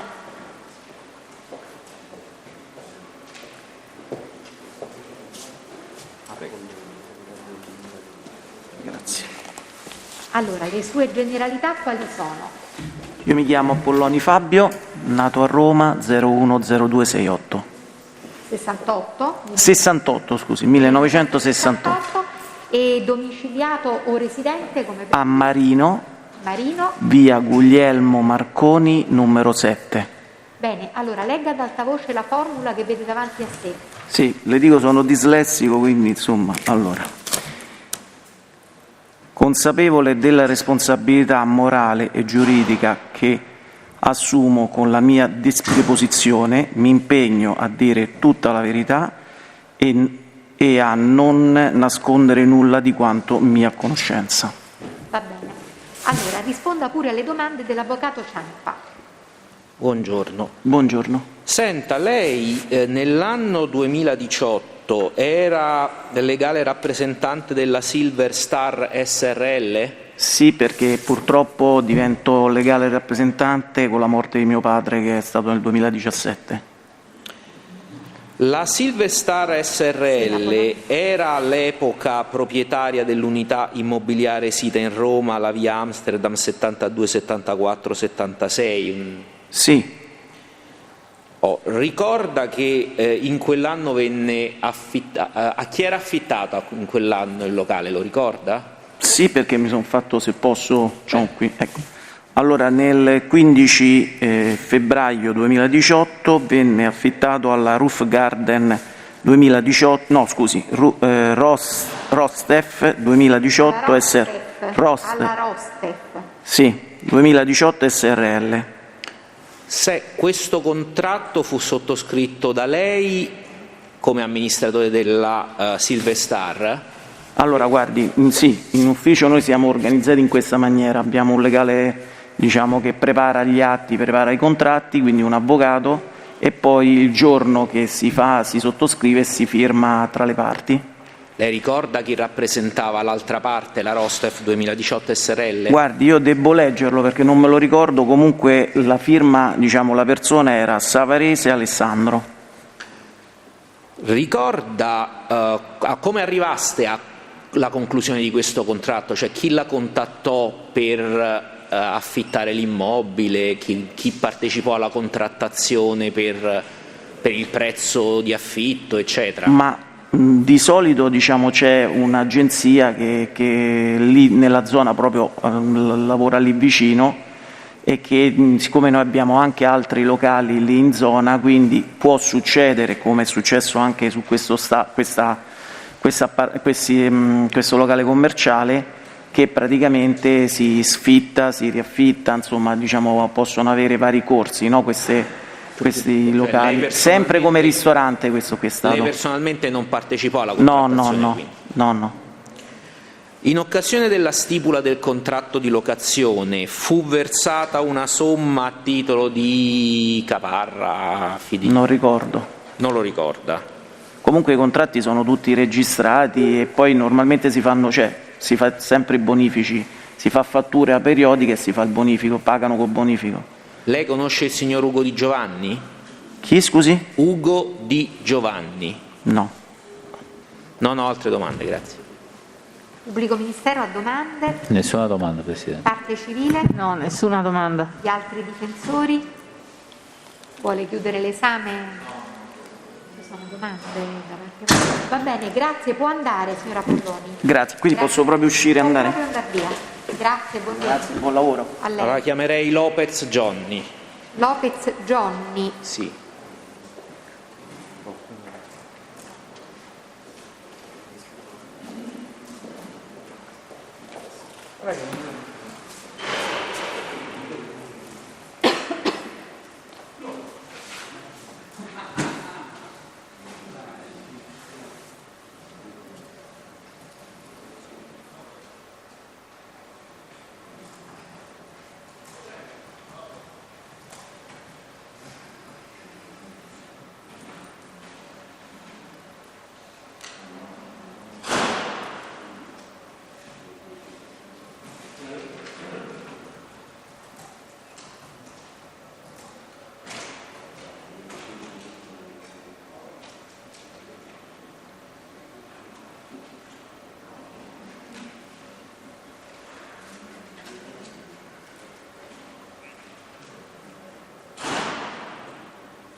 Buongiorno signor Lopez, si accomodi a quel microfono.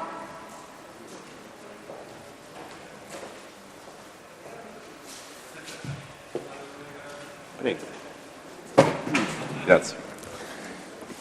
Allora, le sue generalità quali sono? Come si chiama? Dove Lopez Johnny, nato il 16 settembre 1980 a Bracciano, in provincia di Roma. A Bracciano. Residente o domiciliato? Alla Dispoli, Via Giuseppe Garibaldi 27. Allora, legga ad alta voce quella formula che vede davanti a sé. Ok. Consapevole della responsabilità morale e giuridica che assumo con la mia deposizione, mi impegno a dire tutta la verità e a non nascondere nulla di quanto a mia conoscenza. Risponda alle domande dell'avvocato Ciampa. Prego. Grazie Presidente. Buongiorno. Buongiorno. Senta, lei che attività lavorativa svolge? Io sono uno chef da più di 20 anni, un cuoco. Faccio il cuoco, diciamo, la mia professione. Nell'anno 2018 ha lavorato presso il ristorante Baffolona, ristorante sito in Roma, via Amsterdam 72, 74, 76? Sì. Quando iniziò a lavorare lì e fino a quando? Dall'inizio, diciamo dall'apertura, inizio aprile, se non ricordo male, fine marzo, fino a dicembre dello stesso anno. Chi la assunse come chef? Alessandro Savarese. Chi è Alessandro Savarese? Alessandro Savarese è un mio amico che ci conosciamo dai tempi della scuola, diciamo, che lui fa un altro tipo di lavoro e mi aveva offerto questa opportunità di lavorare per lui. Che altro tipo di lavoro fa Savarese? Ma lui aveva un bar alla Dispoli che tra l'altro ha venduto e poi ha una società di costruzioni, tipo. Una società di costruzioni. Quando le propose Savarese di diventare chef del ristorante, ricorda cosa le disse? No, mi accennò solamente che ci poteva essere questa disponibilità, se ci poteva essere questa disponibilità da parte mia un paio di mesi prima, diciamo, 2 o 3 mesi prima. 2 o 3 mesi, perché io nel frattempo lavoravo come cuoco in un ristorante da 4 anni che si trova a Cerveteri, provincia di Roma. Quindi si licenziò da questo ristorante? Quindi mi licenziai, sì, per provare a fare una cosa nuova, un altro ambiente, un altro tipo di clientela, insomma. Alessandro Savarese le disse perché aveva deciso di aprire quel ristorante, come aveva trovato quel ristorante, le riferì qualcosa a riguardo? No, mi disse solamente che, Alessandro Savarese veniva sempre a mangiare dove lavoravo io, diciamo, no? Essendo amici, magari se doveva scegliere dove andare a mangiare, veniva a trovarmi dove stavo a lavorare. E siccome, diciamo, avrebbe voluto che io mi occupassi della cucina, mi fece questa proposta, ma non so come e dove. Se lo sa o se Savarese glielo ha detto, sa le somme necessarie per l'investimento in via Amsterdam da chi provenissero? No, sinceramente no. Lei conosce Ugo Di Giovanni? L'ho conosciuto lì. Lì dove? Al ristorante, fu assunto come direttore di sala. Come direttore di sala? Sì. E conosce Daniele Caroccia? L'ho conosciuto sempre lì. E come mai? Cos'era? Perché praticamente il ristorante di via Amsterdam è molto grande, ha sia reparto pizzeria, sia reparto di cucina e sia reparto della griglia. E siccome io non ho molta esperienza a livello di carne da taglio, a vista, diciamo, a dare spiegazioni, Daniele ci ha aiutato un po' a impostare il discorso della griglieria. Quindi ha lavorato, cioè era un consulente? Ha collaborato con noi, ci dava consigli su come esporre le carni, dato che aveva esperienza, molta esperienza, quindi abbiamo accettato i suoi consigli, insomma. E quanto è durato questo periodo di consiglio, consulenza? Ma neanche un mese, diciamo 3 settimane, un mese. E quando avvenne approssimatamente rispetto all'apertura? All'inizio, subito all'inizio, perché non c'era impostazione, era tutto da impostare, quindi diciamo che tutti i consigli erano buoni. Quel ristorante di via Amsterdam si chiamava Baffolona? All'inizio sì. All'inizio sì. Sa chi avesse deciso di chiamare Baffolona quel ristorante? Alessandro Savarese. Alessandro Savarese. Sì, perché l'attività era la sua, quindi i poteri alla fine decisionali era sempre il suo. Senta, sa se ne ha parlato magari Daniele Caroccia, non lo so, che esiste un altro ristorante Baffolone in via Tuscolana, esisteva all'epoca? Sì, me l'aveva accennato, ma non c'ero mai andato perché io, abitando alla Dispoli, diciamo, non vengo tante volte a Roma. Ecco, che lei sappia, la gestione dei due ristoranti erano comuni o diverse? No, assolutamente diverse.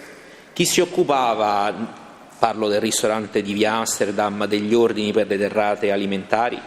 Per quanto riguarda le derrate alimentari me ne occupavo io, in collaborazione con gli altri ragazzi che, insomma, la sera vedevamo quello che mancava e ordinavamo la merce per il giorno successivo. Per quanto riguarda le derrate alimentari. Per quanto riguarda tutto il resto, Alessandro. Tutto il resto che vuol dire? Diciamo la parte della sala, il vino, quelle cose lì, insomma, le posate, tutto quello che gira intorno. Lei sa chi si occupava per il ristorante di via Amsterdam della contabilità, delle fatture? Alessandro, sempre Alessandro, ovviamente. Alessandro Savarese. Sì, praticamente veniva, degli adempimenti sì, veniva un fiscali. paio di volte a settimana e prendeva... Prego? Veniva? Un paio di volte a settimana, diciamo nei suoi tempi, quando riusciva, per prendere appunto le fatture, per fare i pagamenti, Quindi la parte amministrativa certo, sì, era sì. curata da Alessandro Savarese? Sì, anche perché io non ne so nulla, facendo il cuoco non saprei dove mettermi le mani. E invece Ugo Di Giovanni che faceva in quel ristorante? Si occupava della sala, dell'organizzazione della sala, dell'organizzazione del servizio. In cosa consisteva la sua attività? Consisteva nel dirigere i camerieri, nel controllare che ai tavoli non mancasse nulla, diciamo, in tutto quanto il percorso che fa il cliente dal momento che entra all'accoglienza fino alla fine del pasto. Lei era assunto regolarmente, con un contratto regolare, registrato? Sì. Alessandro mi disse che ci aveva assunto tramite una cooperativa, adesso non mi ricordo come si chiama. Quindi lei era dipendente della cooperativa? Ero dipendente, certo. E sì. prestava lavoro presso il Sì, ristorante? Esattamente. Che lei sappia, anche gli altri dipendenti erano assunti dalla medesima cooperativa? Sì. Quindi anche Ugo Di Giovanni? Sì, tutti quanti coloro che lavoravano presso la nostra struttura eravamo... Anche Daniele Caroccia? No, Daniele Caroccia no. Perché comunque non faceva parte dello staff. Per quanto tempo Ugo Di Giovanni ha lavorato presso il ristorante? Allora, quanto tempo? Fino a prima dell'estate, diciamo giugno, luglio Di che anno? del 2018. E poi cosa accadde? Fu licenziato? Sì. Fu licenziato perché? No, se ne andò lui perché comunque era un lavoro molto impegnativo, la struttura era grande. Siamo sottoposti comunque a tanto stress dalla mattina alla sera. Per esempio io venendo dalla Dispoli avevo anche il viaggio, anche per me stava diventando molto pesante perché non essendo più a casa, mia figlia non la vedevo più, quindi diciamo che ognuno ha fatto i propri conti e chi prima e chi dopo, diciamo, ce ne siamo andati. E dopo che se ne andò Di Giovanni, come proseguì l'attività se proseguì l'attività del ristorante? È proseguita per altri 4 mesi circa, fino a dicembre, quando ho deciso poi di chiuderla definitivamente, la mia avventura a via Amsterdam, perché ormai fisicamente e mentalmente ero un po' provato e ho rinunciato. Da quando se ne andò Di Giovanni fu nominato un responsabile al suo posto, che si chiamava Tullio, che lavorava in sala come cameriere, già con noi, e con lui siamo andati avanti, fino a che poi ho deciso di... Il ristorante ha sempre continuato a chiamarsi Baffolone? No, si chiamava Gaucho, se non mi ricordo male. Avevamo cambiato un po' impostazione, avevamo cambiato un po' tutto quanto, diciamo. Chi decise il cambio di nome? L'abbiamo deciso insieme, Alessandro.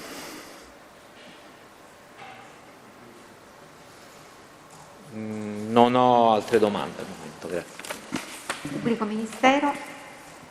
Sì, il nome quando è cambiato? Quando se n'è andato Di Giovanni? No, un po' dopo.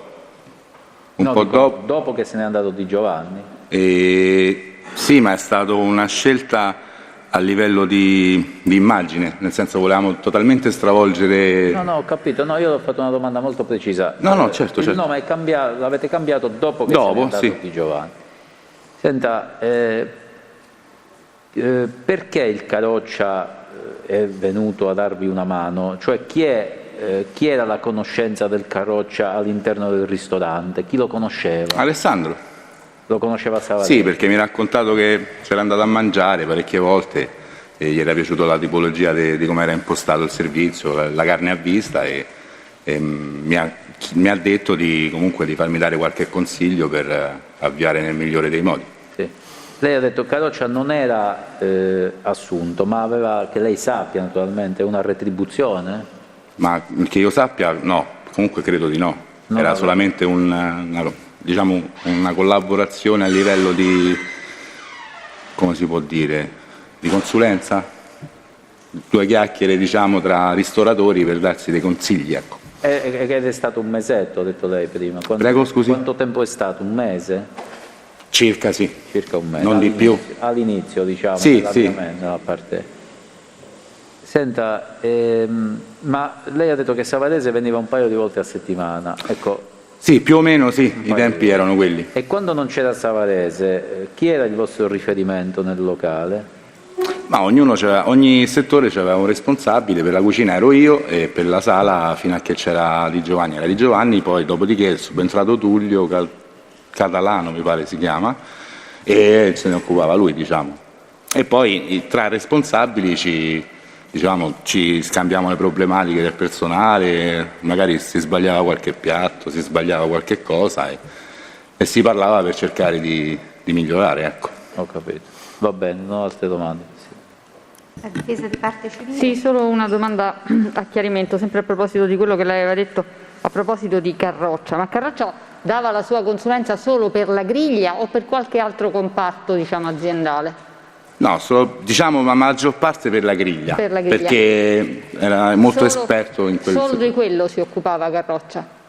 Ma non è che se ne occupava, ci dava dei consigli, ci dava dei consigli su dei piatti che andavano di più, che magari erano più veloci, anche con degli uffici che c'erano intorno al ristorante e comunque con mezz'ora dovevamo far mangiare le persone. No, quindi l'attività di consulenza di Carroccia di queste 3-4 settimane di cui lei ha parlato riguardava il darvi dei consigli, questo? Sì. E lei ha mai visto consultarsi Carroccia con Savarese su questi consigli che vi dava? Certo, è chiaro, essendo lì li vedevo, però non... Quindi sì. c'era un contatto, una collaborazione fra i due? Ma non sempre, quando veniva Alessandro facevamo il punto della situazione. Quando veniva Alessandro? Prego. Avvocato Cesare Gai, io difendo Daniele Carroccia, sì. Di cui si è molto parlato, ma questa consulenza, come la definisce lei, di Carroccia, nasceva dalle competenze particolari di Carroccia, che lei sappia? E che io sappia è perché comunque ha una vasta esperienza a livello di carne, ha sempre lavorato con la carne. Aveva un ristorante suo, Carroccia? Sì. Lei lo sa come si chiamava il ristorante? No. Sinceramente non mi ricordo, mi ricordo dei Baffalona che stava sulla Tuscolana, ma l'altro non me lo ricordo. Può essere si chiama Baffalona Burger questo ristorante. Quindi è stato chiamato perché... Burger? Ah, sì. È stato chiamato perché faceva questo lavoro, insomma, da prima di Savarese, da prima degli altri. Esattamente. Grazie. E senta, qualche chiarimento. Come mai Savarese veniva solo un paio di volte a settimana? Perché tra i suoi vari impegni riusciva a trovare un po' di tempo per passare lì. E che altri vari impegni aveva? Ma di preciso non lo so, però so che comunque ha una ditta di costruzioni, aveva un bar quando avevamo il ristorante, cioè quando lui ha aperto il ristorante aveva ancora il bar, quindi si doveva dividere tra vari impegni, la Dispoli, Roma. Ma quindi diciamo Caroccia si prestò a dargli una mano a titolo di mera cortesia, perché lei ha detto non era assunto. No, certo, esattamente, questo è un discorso tra di loro, diciamo. Erano molto amici Caroccia e Savarese? Ma a quanto ne sappia io no, non tantissimo, diciamo, era a livello di conoscenza, non so. E quindi nonostante una conoscenza così, insomma, si prestò a dare una mano gratuitamente il Caroccia nei confronti del signor Savarese? Ah, io credo di sì, sinceramente non sono andato a chiedere di più. Invece c'erano rapporti più profondi con altri soggetti che pure lavoravano al ristorante di via Amsterdam e il Caroccia rispetto a questa mera conoscenza che lui aveva con il Savarese? No, non ho capito, mi scusi l'inizio. Lei ha detto Savarese aveva una conoscenza così perché forse andava a mangiare prima da Caroccia. Credo di sì. L'aveva conosciuto in quei termini. Invece il Caroccia aveva rapporti di più profonda amicizia con qualcuna delle persone che lavoravano lì al ristorante? No, non mi risulta. Non le risulta? No. Va bene. Va bene, grazie, può Presidente, andare. posso fare un'altra domanda sulla base delle domande che ha fatto il Tribunale, se è possibile? Prego. Sono sempre l'avvocato Cesare Gai, ma che lei sappia, l'attività del Carroccia veniva retribuita? Non lo so. Non ne ha avuto occasione di parlare, per il motivo?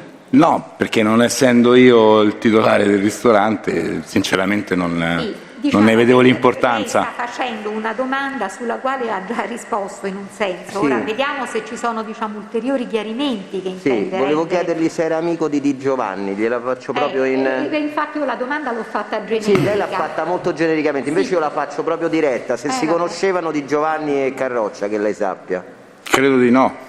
Lei non li ha visti mai parlare insieme? Ma guardi, quotidianamente durante il lavoro poteva capitare, ma eravamo tutti insieme, non è che erano da soli. Non è capitato di parlare di questa amicizia, però? No, io no, da parte mia no, perché ero occupato in altre cose. Mi conferma che la presenza di Carroccia all'interno di via Amsterdam è durata per un lasso temporale molto breve? Molto breve, sì, neanche un mese credo. Vado a memoria perché sinceramente non mi ricordo.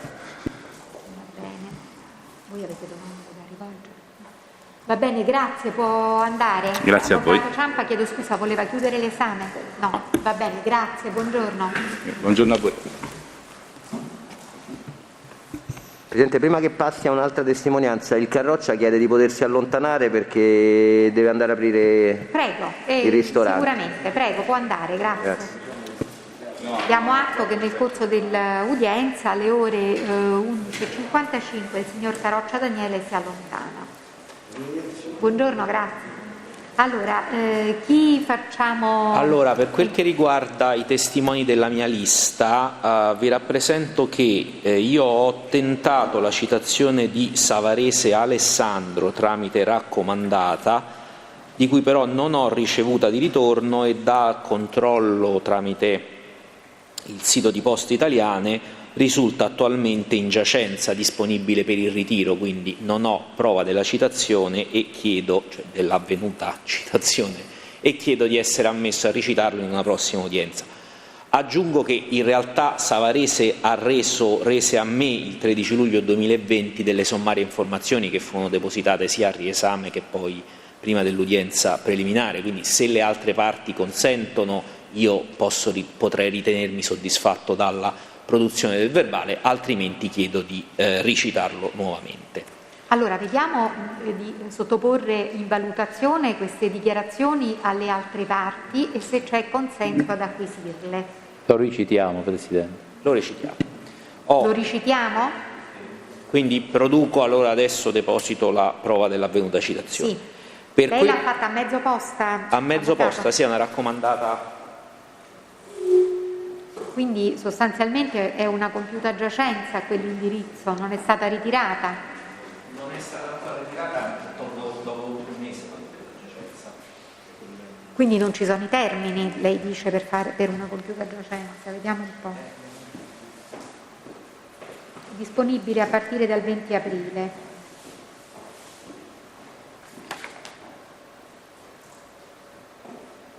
Io lo citerei alla cancelleria,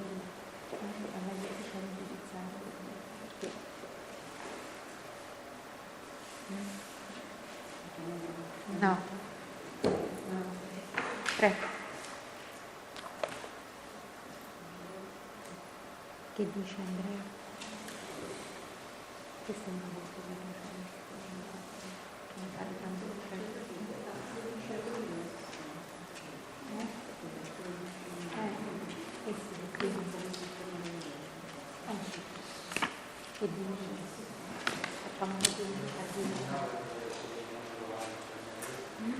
No.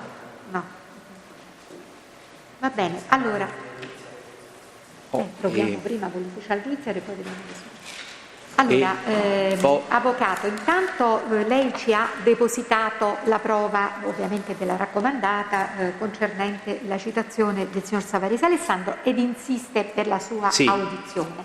Detto questo, invece, quanto all'altro testimone, esatto, quanto al test Aloise Alessandro, allora io l'ho citato tramite raccomandata all'indirizzo di residenza, dove però risulta sconosciuto. A questo punto visto che lui da visura fatta pochi giorni fa risulta ancora essere amministratore della Coop Solution società cooperativa, che è la società, per intenderci, da cui erano dipendenti che sia il test Lopez Johnny che di Giovanni Ugo e che poi quindi la cooperativa forniva l'attività lavorativa alla Rostef, l'ho citato tramite PEC presso la società che amministra e io ho la prova della consegna della PEC, però non vedo il signor Aloise, quindi se per voi questa citazione va bene intesa come citazione presso il luogo di lavoro, chiedo a voi di ricitarlo o di disporne l'accompagnamento. Bisogna vedere se ancora fa parte di questa società cooperativa, che non ho capito. Io ho fatto la visura il 17 aprile e lui risulta tuttora amministratore. Risulta tuttora legale rappresentante sì, di questa Presidente società che ha sede in via Pompeo Magno 2, Roma. Quindi insiste anche per l'esame di Aloise Alessandro? Sì. E deposita prova della citazione? Sì. Presso la sede della società amministrata, esatto. E anche un estratto della visura, così vi rendete conto che con la relativa visura, rappresentando che è irreperibile all'indirizzo di residenza, giusto? Sì.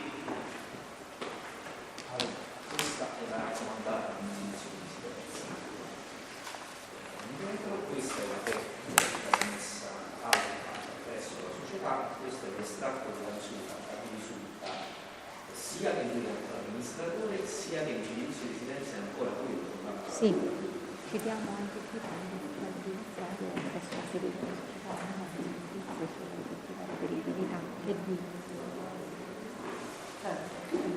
No, la PEC.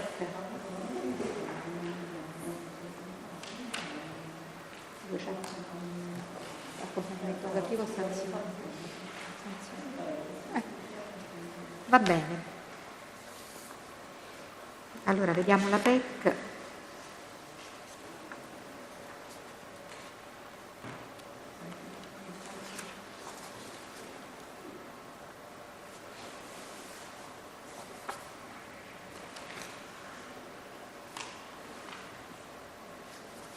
Va bene, allora il Tribunale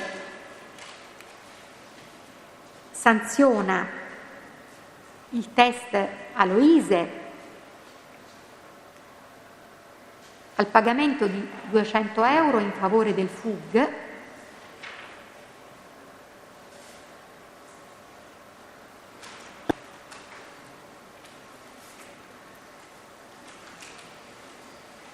risultando la PEC regolarmente ricevuta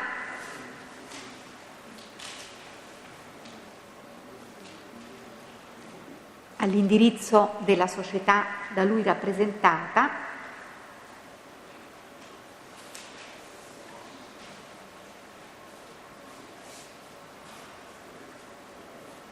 e ne dispone la citazione a cura della cancelleria tramite ufficiale giudiziario.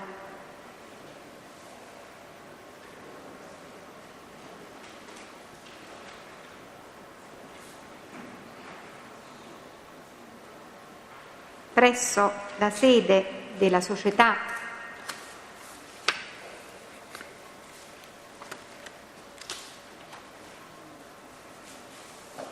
cooperativa Coop Solution Società, scritto Solution,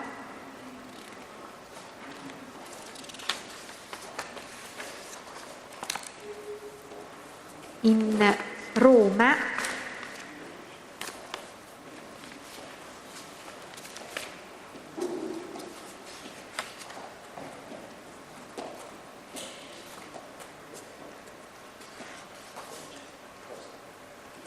via, qual era la via, avvocato? Via Pompeo Magno, numero mi sembra. 2.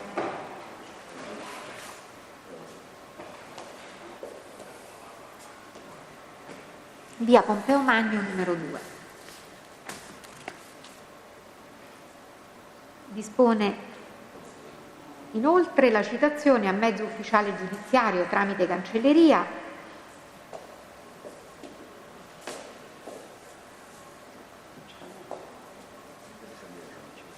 del signor Savarese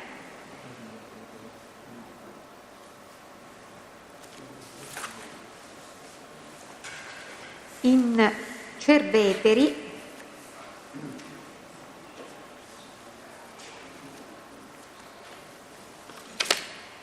via Monteluparo numero 8.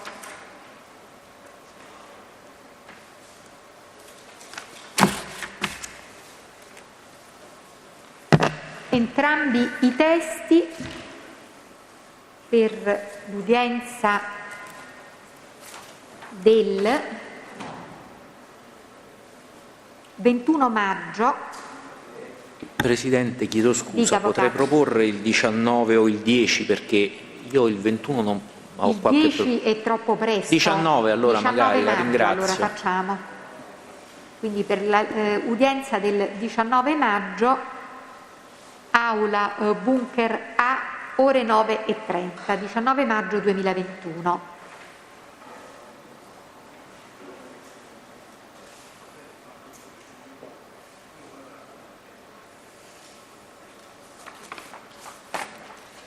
Possiamo andare avanti con altri testimoni di altre liste. Presidente, chiedo scusa. Dica. Buongiorno. Se può dare atto della mia presenza, avvocato Andrea Zengara, per delega orale dell'avvocato Ferraro per la posizione di Luca D'Alessandro.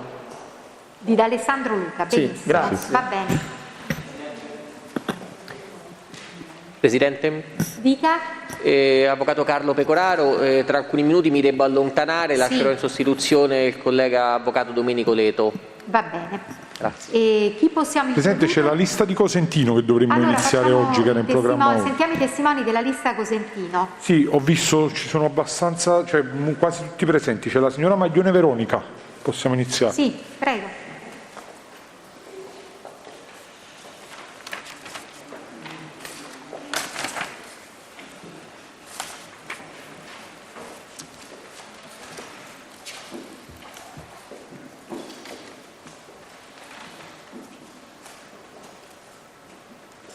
Signora Maglione Veronica? Sì. La convivente? Al numero 1, sì, esatto, la convivente del Cosentino. Sì. Allora la avvisiamo della facoltà di astensione.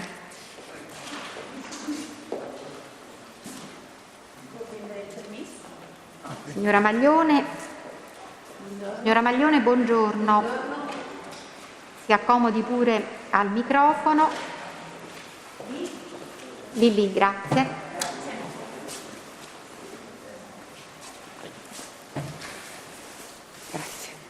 Allora, signora Maglione, lei è la buongiorno. Buongiorno a lei, è la compagna convivente del signor Cosentino. Esatto. Allora, poiché il Cosentino è imputato e tratto a giudizio davanti a noi, lei non ha l'obbligo di testimoniare, ha facoltà di astenersi, se testimonia ha l'obbligo di dire la verità. Cosa vuole fare? Vuole testimoniare oppure no? Si vuole astenere? Scelga lei. Non voglio testimoniare. Vuole testimoniare. Allora, legga ad alta voce la formula che vede davanti a sé. Consapevole della responsabilità morale e giuridica che assumo con la mia deposizione, mi impegno a dire tutta la verità e a non nascondere nulla di quanto mia conoscenza. Bene, allora dica le sue generalità complete.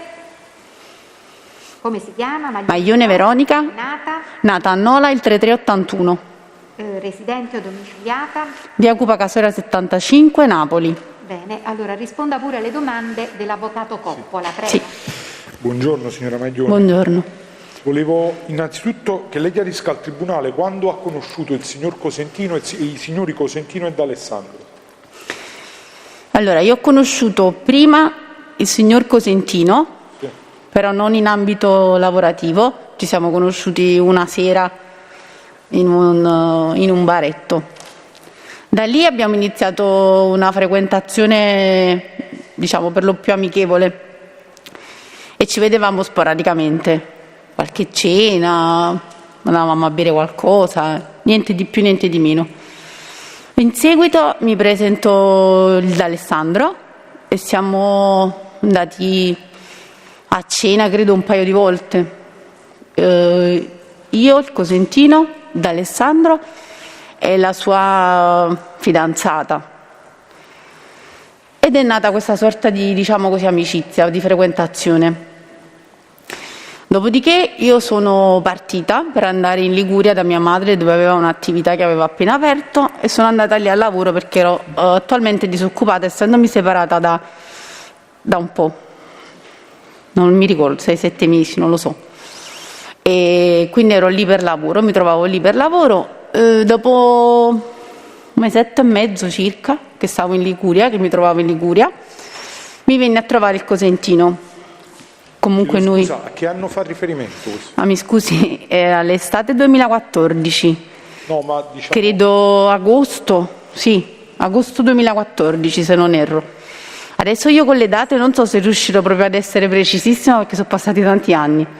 E mi venne lì da me, mi venne a trovare, stette un paio di giorni e mi disse che in pratica lui e il D'Alessandro, io conoscevo già il loro lavoro, quello che facevano, loro si occupavano di moda per l'azienda Q61 situata a Nola, producevano questi capi di abbigliamento e li fornivano ai negozi, facevano fiere, stage, insomma stavano nella moda. Venne lì e mi disse che praticamente il D'Alessandro aveva questa volontà, aveva espresso la volontà che io andassi a lavorare per loro, perché non solo che avevo ispirato una certa fiducia, un po' per l'immagine e un po' anche perché comunque io lavoravo già in questo settore della moda, avendo lavorato io in precedenza con mio ex marito in negozi di alta moda. E quindi gli faceva piacere questa collaborazione. Al che io gli chiesi di cosa si trattava il mio lavoro, non avendo altre competenze a livello di computer, di amministrazione, non sono mai stata brava. Lui mi disse: senti, io non lo so lui che mansioni ti vuole dare, quando scendi a Napoli vieni al capannone, al deposito, e ne parli con lui e poi decidi, prenditi un po' di tempo. E dissi: vabbè, vedo, anche perché non so come organizzarmi col bambino, insomma così. Però mi fa piacere perché comunque ho bisogno di lavorare adesso, perché il lavoro di mia madre era stagionale, l'attività, mi scusi. Scesi a Napoli, chiamai il D'Alessandro e mi fissò un appuntamento alla sede di Nola, via Bosco Fangone, credo. Sì, via Bosco Fangone, era non so se la prima o la seconda settimana di settembre. Prendemmo un appuntamento, andai lì a fare un colloquio di lavoro. Lui mi spiegò un attimino le sue mansioni, disse che comunque aveva bisogno di una persona non tanto a livello amministrativo, ma di una persona che rivestisse un ruolo di responsabilità per controllare un attimo tutto, quindi una sorta di jolly. E inizia il colloquio, forse mi sto prolungando troppo. Infatti, no, chiedo scusa per, diciamo, anche per non tediare il tribunale. Andiamo al sodo. Lei nel 2016 ha lavorato per la società ITB? Sì, perché a Nola dopo un po' chiudemmo, le cose non andarono bene. Chiudemmo, sono rimasta qualche mese a casa, poi venni ricontattata dal D'Alessandro, che già in precedenza mi aveva detto che aveva dei progetti, che non mi avrebbe abbandonato perché sapeva che avevo bisogno di lavorare, mi ricontattò e mi disse che stava iniziando un nuovo progetto e che mi voleva comunque al suo fianco come responsabile perché si fidava di me, quindi iniziai un altro percorso lavorativo con l'ITB e cominciammo a Melito. Nel deposito ci appoggiammo per qualche mese nel deposito del padre del D'Alessandro, perché comunque economicamente le cose non è che andavano proprio bene, voglio dire. Quindi ci appoggiammo lì. Però poi era un posto comunque dove non potevamo continuare a starci perché aveva le lamiere, si allagava, era proprio, non era delle migliori condizioni. Mi scusi? Cominciasti a Melito. Melito di Napoli. Andiamo avanti. Avvocato, Poi, faccia le domande. Dopo Melito che cosa è successo per la società ITB? Avete aperto dei punti vendita? Dopo Melito ci trasferimmo a Giuliano con un negozio abbastanza grande dove avevamo sia la vendita al dettaglio, poi all'interno c'erano gli uffici e dietro i depositi perché iniziamo sia a dettaglio che in grosso. Lei era a conoscenza, signora Maglione, della merce che arrivava nel deposito di Giuliano? Sì, perché essendo io una sorta di jolly responsabile, quando arrivavano i trasportatori, il camion, insieme al magazziniere, il signor Liberti, controllavamo la merce, quello che arrivava, le quantità e tutto, e non era un granché di merce. I vostri fornitori, chiedo scusa? Inizialmente erano Starline, quelli di Milano, insomma, noi li chiamavamo quelli di Milano. Solo loro o c'erano anche altri fornitori?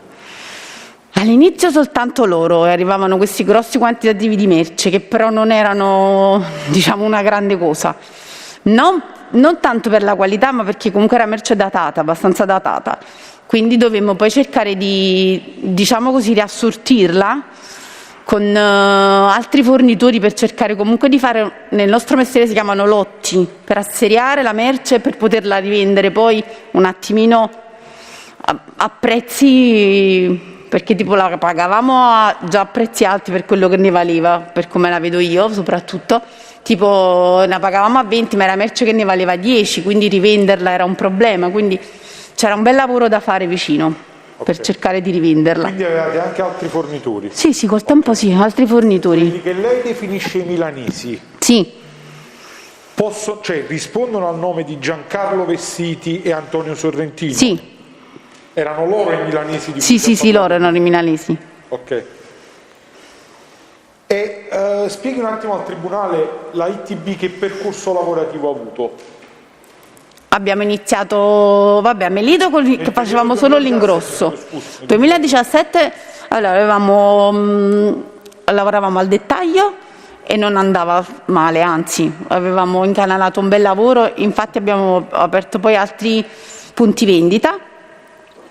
E come ingrosso invece non andava proprio bene perché, come ripeto, la merce non era delle migliori e quindi iniziarono tante problematiche e si sentivano un po' di tensioni. Chiedo scusa. Ad un certo punto, sempre nel 2017, lei rimane all'interno del negozio o le vengono attribuite altre mansioni? No. All'interno?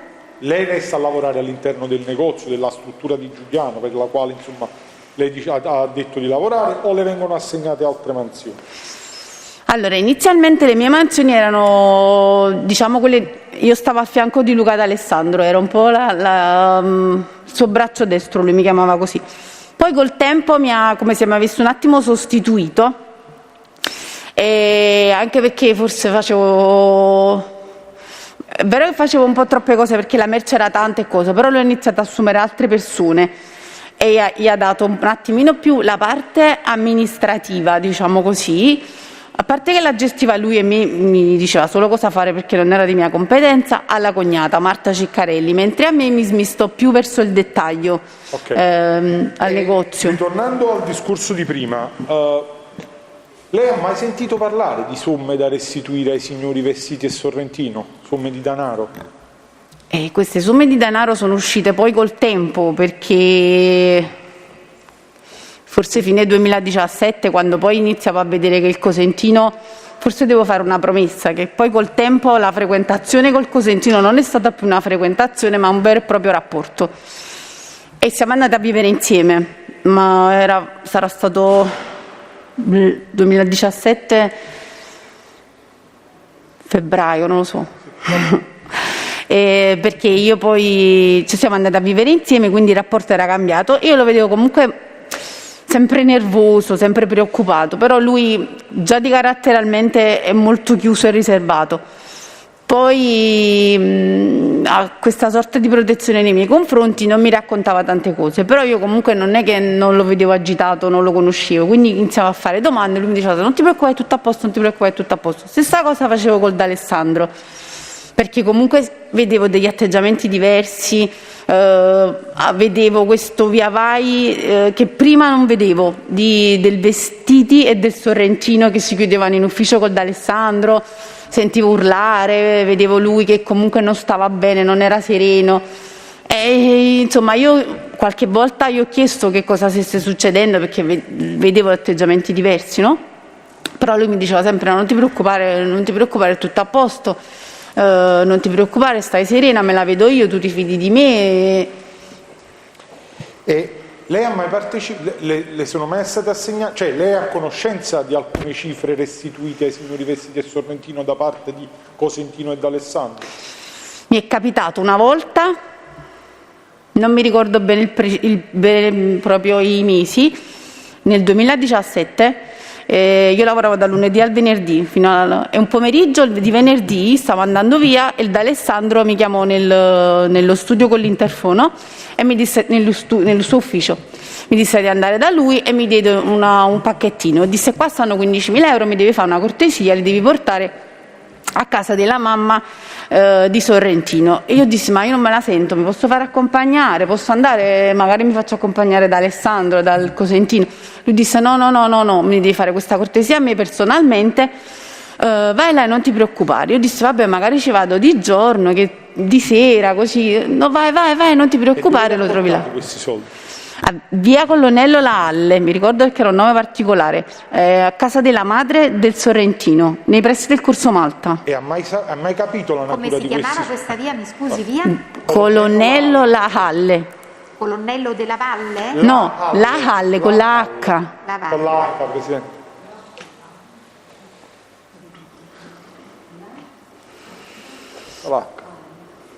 La Halle. Dove questo?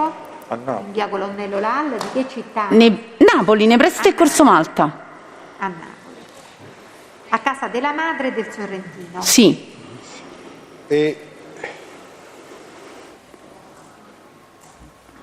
Posso proseguire, Presidente? Prego, vada. Sì. Questo, nervosismo che lei aveva notato nei rapporti tra D'Alessandro e il Cosentino, visto che lei era la compagna del Cosentino, da quello che ci ha detto, in cosa è sfociato poi dopo? È sfociato quando poi non ce l'ha fatta più e mi ha raccontato quello che era successo, insomma, che avevano una grave situazione debitoria col Sorrentino e col Vestiti, e che comunque non ce la faceva più e non riusciva più a sostenere questa situazione. La società ITB è rimasta in essere, chi se ne è occupato più? È rimasta in essere per un piccolo periodo, ancora per poco tempo. Poi ebbero una brutta discussione e si divisero i due soci. Dopodiché il Cosentino mi chiese se, poiché comunque io l'ultimo periodo mi occupavo sempre del dettaglio e avendo io già esperienza, mi chiese se mi fossi sentita di proseguire questo percorso insieme a lui o addirittura da sola. Gli chiesi un po' di tempo e poi comunque qualcosa dovevamo fare. E quindi dissi vabbè, cominciamo questo percorso insieme, e quindi abbiamo preso noi poi questo negozio, però cambiando poi tutto, facendomi aiutare anche un attimino dalla mia famiglia, perché comunque c'erano grosse cifre che... E lei è a conoscenza, oltre questi 15.000 euro, di qualche altra cifra che è stata restituita ai signori Vestiti e Sorrentino? In pratica cosa è successo? Che maggio mi sono accorta di essere incinta e avrei voluto continuare a lavorare tranquillamente. Di che anno, chiedo scusa? Il 2017, mi scusi. Avrei voluto continuare a lavorare dall'ufficio, dal negozio, però il D'Alessandro mi disse che comunque lui questa responsabilità non la voleva e disse: statene a casa, fai la mamma e non ti preoccupare, me la vedo io. Però a me questa cosa un po' mi incuriosì, io dissi: vabbè, casomai lavoro da casa. E lui disse: vabbè, se ho bisogno ti chiamo, non ti chiamo. E io una volta, poiché la curiosità è donna, mi misi un attimino a guardare, comunque avevo accesso alle mail, a tutto quanto, mi misi a guardare le mail e iniziai a vedere queste somme di bonifici da una società, sì, ce li ho perché le avevo. Scusi un attimo.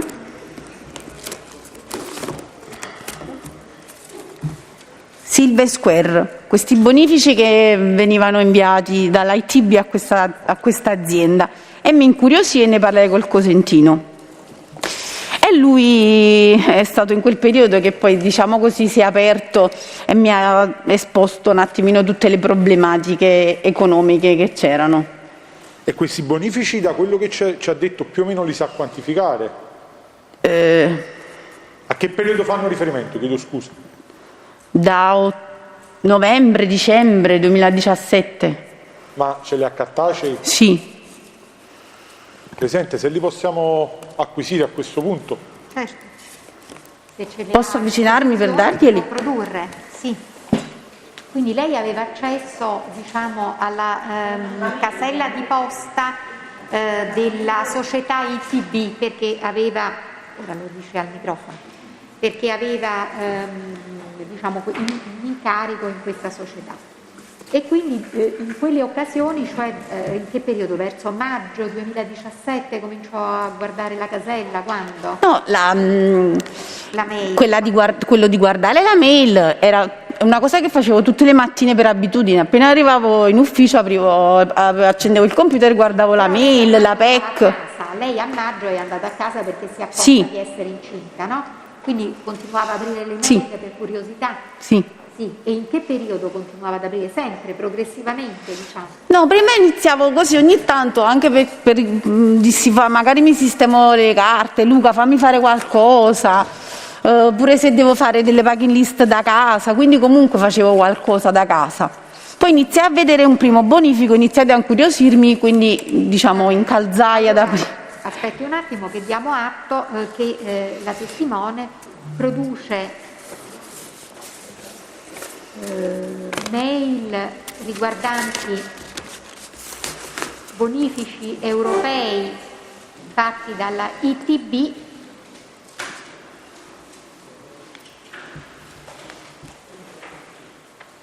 nel corso dell'anno 2017.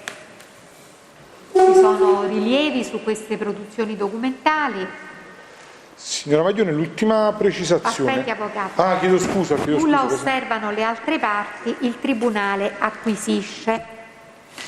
Prego, avvocato. Sì, chiedo scusa. Signora Maglione, ha mai sentito parlare dal suo compagno, da Luca D'Alessandro, o comunque mai venuto all'interno della società ITB degli stabilimenti Vincenzo Senese? No, soltanto adesso in sede processuale, da quando è iniziata questa vicenda processuale, diciamo così. Quindi il nome del Senese lei non lo conosceva prima di questa? No, mai. Capisci? Leone Tonino lei l'ha mai sentito nominare? No, che ricordi no. Ok. Io non ho altre domande, Presidente. Pubblico Ministero ha domande in controesame? Nessuna domanda.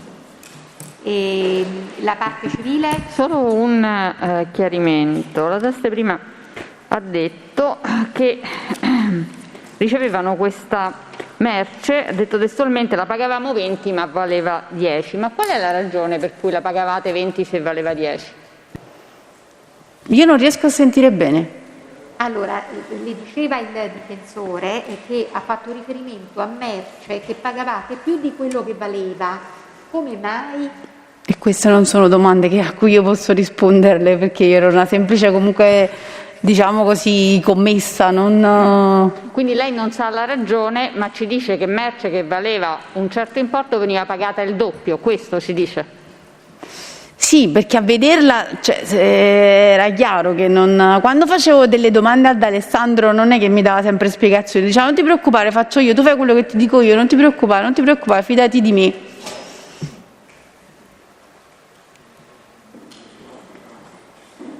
Ci sono altre domande, avvocato di parte civile? No?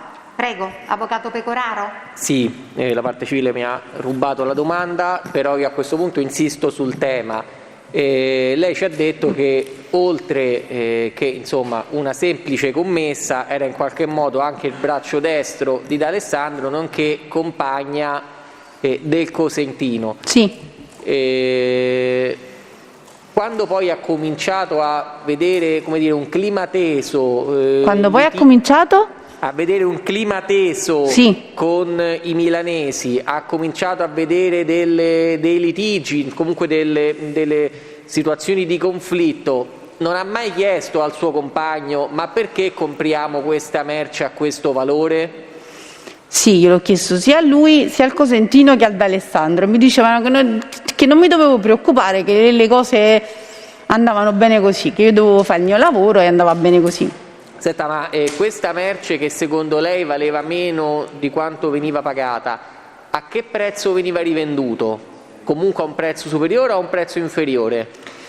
A volte allo stesso prezzo,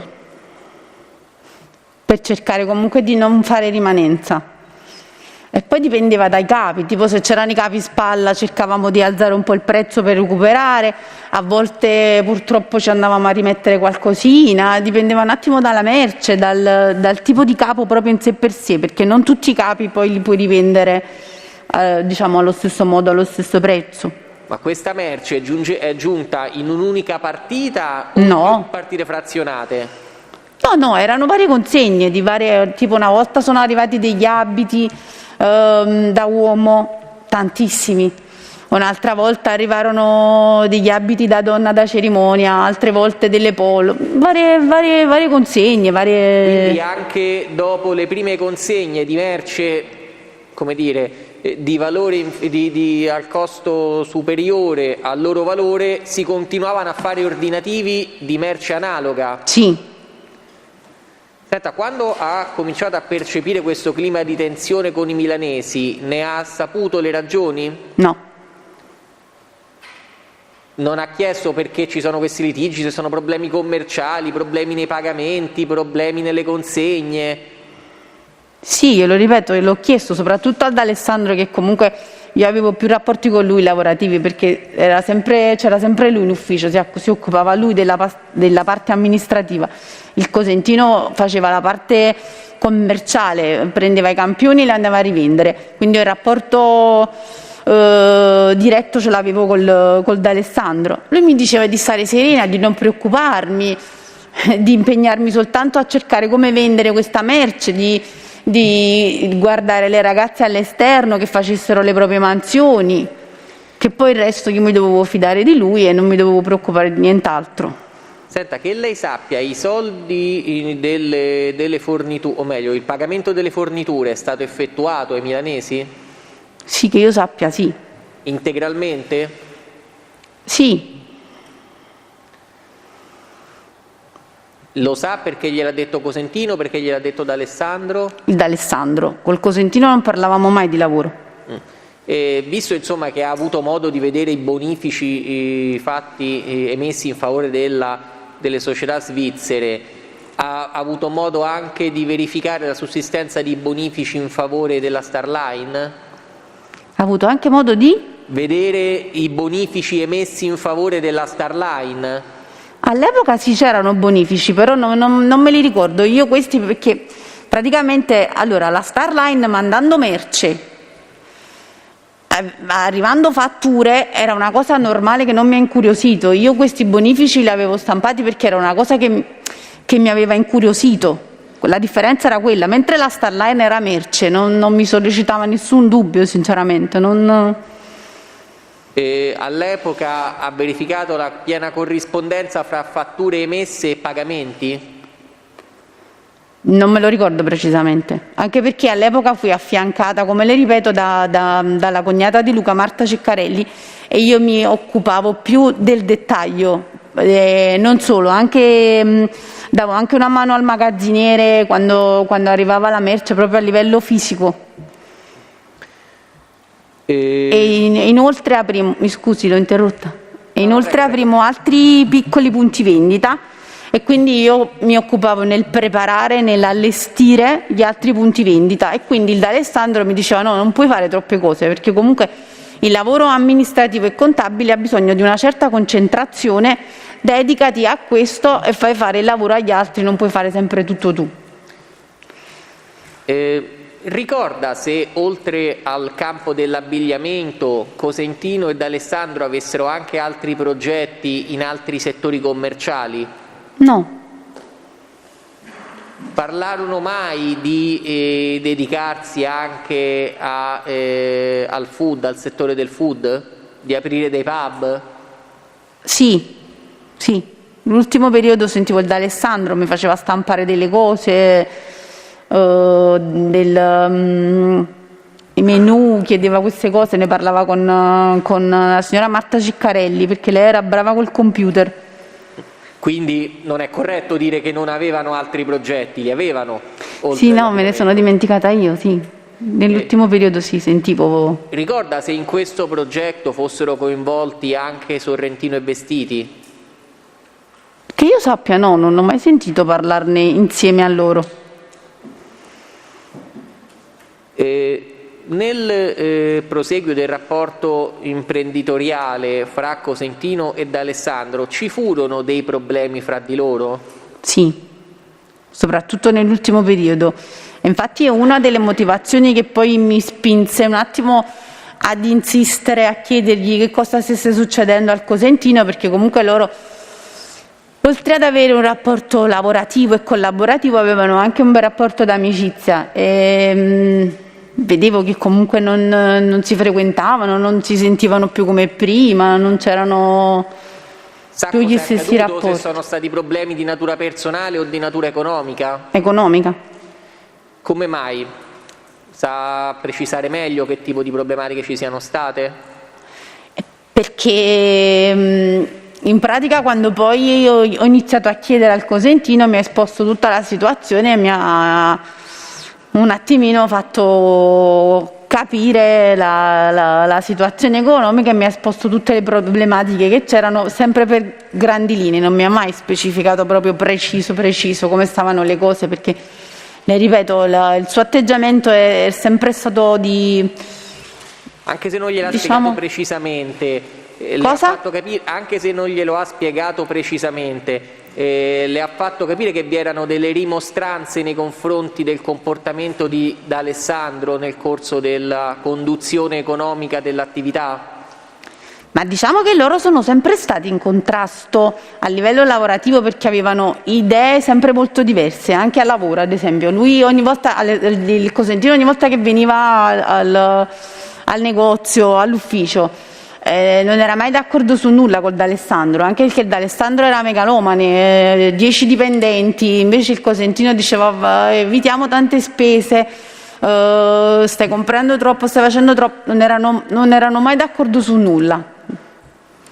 Vi erano quindi c'erano le discussioni le hanno sempre fatte. Vi erano contestazioni di ammanchi? Non davanti a me. Ha detto di aver visto insomma i bonifici che la ITB ha emesso nei confronti di società svizzere. Ha verificato anche l'ingresso di bonifici di società svizzere nei conti della ITB? Ha verificato anche? L'ingresso di no, bonifici... soltanto dalle mail, no, perché le chiavette della banca non ce l'avevo poi, avevo solo l'accesso alla mail. Le chiavette le lasciai allo studio, all'ufficio. Quindi lei non sa quanto denaro sia arrivato dalla Svizzera? No, specificamente no. Né come sia stato utilizzato? No. Cosentino ha mai avanzato dubbi su dove fosse finito il denaro arrivato dalla Svizzera? O le ha detto come sia stato utilizzato? diciamo che in qualche sfogo personale, gli ultimi, mi ha sempre detto che c'erano questi problemi economici creati dal Vestite e dal Sorrentino, e che loro cercavano di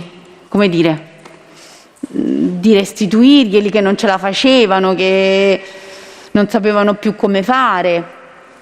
Questo è quello che mi veniva detto. Ho chiesto in relazione ai soldi arrivati dalla Svizzera, di cui lei non sa precisare l'ammontare, ma ha mai sentito il Cosentino lamentarsi di non sapere di che fine avessero fatto quei soldi? Sì.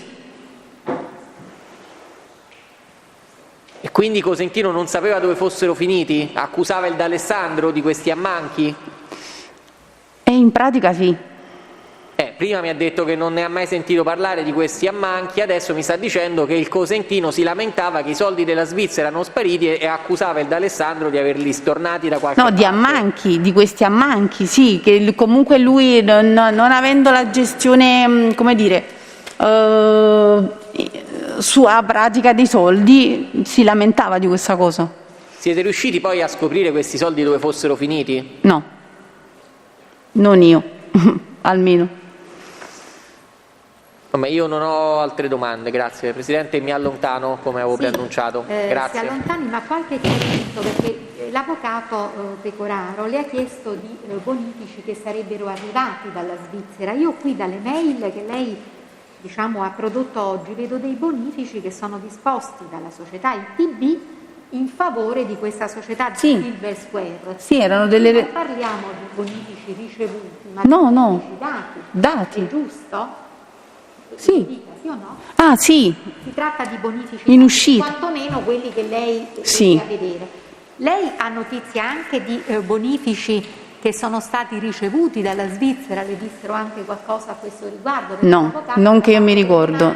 No. Come se il Cosentino avesse chiesto ad Alessandro dove stanno i soldi arrivati dalla Svizzera. È così? Ha capito bene questa domanda? Cioè, lei è a conoscenza di denari arrivati dalla Svizzera e di litigi tra Cosentino ed Alessandro per l'impiego di... Sono a conoscenza di litigi economici che c'erano tra il Cosentino ed Alessandro, sì, però non a riguardo. Allora io avevo interpretato male. A riguardo di denari che venivano dalla Svizzera? In generale discussioni economiche che ce n'erano, dove il Cosentino chiedeva giustificazioni di...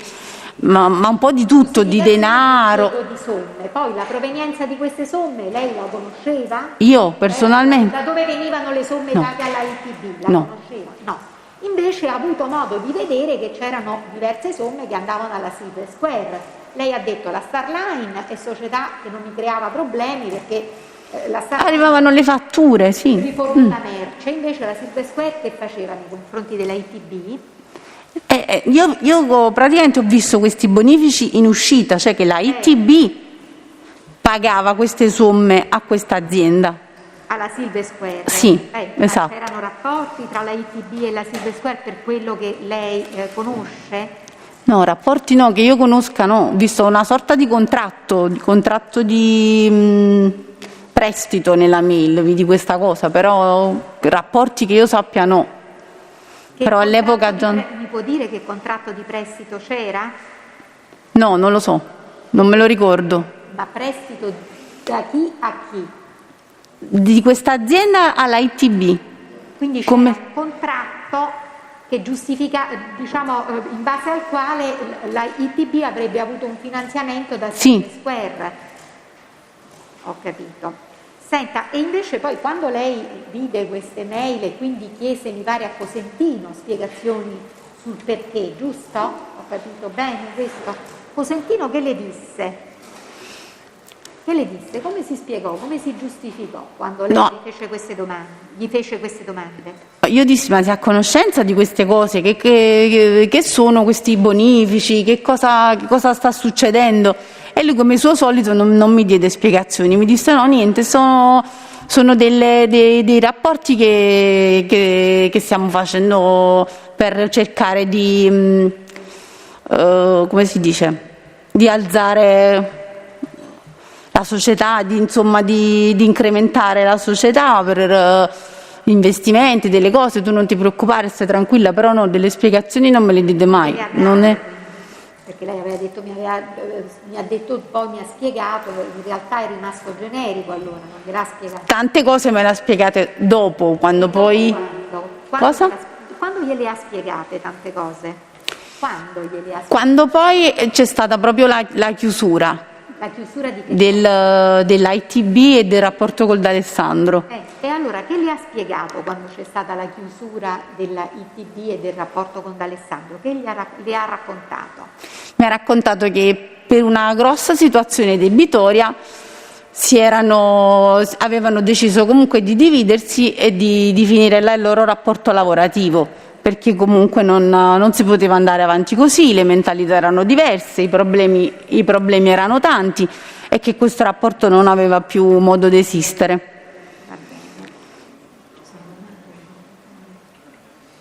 Va bene, ci sono altre domande? Vuol chiudere l'esame? Avvocato Lippi, prego. Buongiorno, Avvocato Lippi. Buongiorno. La posizione di Tonino Leone. Senta, se ho ben capito, la sua convivenza con il signor Cosentino inizia nel febbraio del 2017? Con il signor Cosentino? Cosentino? Sì. Precisamente non mi ricordo quando perché comunque all'inizio era sporadica, cioè tipo veniva il fine settimana, poi non mi ricordo quando abbiamo iniziato del tutto ad andare a convivere. Comunque inizio del 2017? Sì. Credo di sì. Dall'inizio della convivenza il suo compagno si è mai recato in Svizzera? Che io sappia no. Il suo compagno sa se era solito anche per l'attività, no, che svolgeva richiedere dei finanziamenti? No, che io sappia no. Non ho altre domande. Vuol chiudere l'esame, Avvocato Coppola? Sì, una precisazione sulle domande che sono state sollevate soprattutto alla parte civile. Signor Maglione ci ha parlato chiaramente di merce sotto prezzo, diciamo merce datata che quindi eravate costretti a vendere sotto prezzo, ma per capire, i vostri depositi erano pieni della merce di Vestiti del Sorrentino o erano una parte della merce che voi avevate? Buona parte. Avevate altri fornitori? Sì, avevamo anche altri fornitori. Col tempo sì, abbiamo inserito altra merce da altri fornitori. Si ricorda qualche nome, giusto? C'era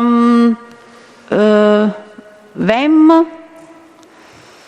Assolo, Art Moda, non me ne ricordo altri. Grazie, io ho finito, giudice. Va bene. Allora, grazie signora, può andare? Posso andare? Grazie. Grazie, buongiorno. Buongiorno. Andiamo avanti con chi, Avvocato Coppola?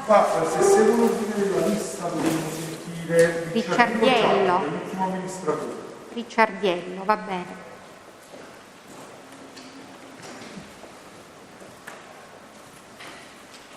Presidente, per Ricciardiello, così come per qualcun altro, poi man mano lo vediamo, mi riferisco in particolare al capo di imputazione 31 e quindi va sentito con le garanzie. 10? Sì. Ma si tratta di una posizione ancora pendente o archiviata? Una posizione per come dire, indicato nel capo di imputazione, una posizione per la quale si procede separatamente. Si procede separatamente. Come dire, vale quello che è nell'imputazione, quindi vale quello che era nella richiesta di rinvio a giudizio. Allora, signor Ricciardiello Giacomo, dica pure le sue generalità complete, quali sono? Ricciardiello Giacomo, 23-11-91, nato a Napoli. Non ho capito, nato? A Napoli. A Napoli? Sì, 23-11-91. 23-11-91, domiciliato o residente? A via Napoli 251, Mugnano di Napoli. Va bene.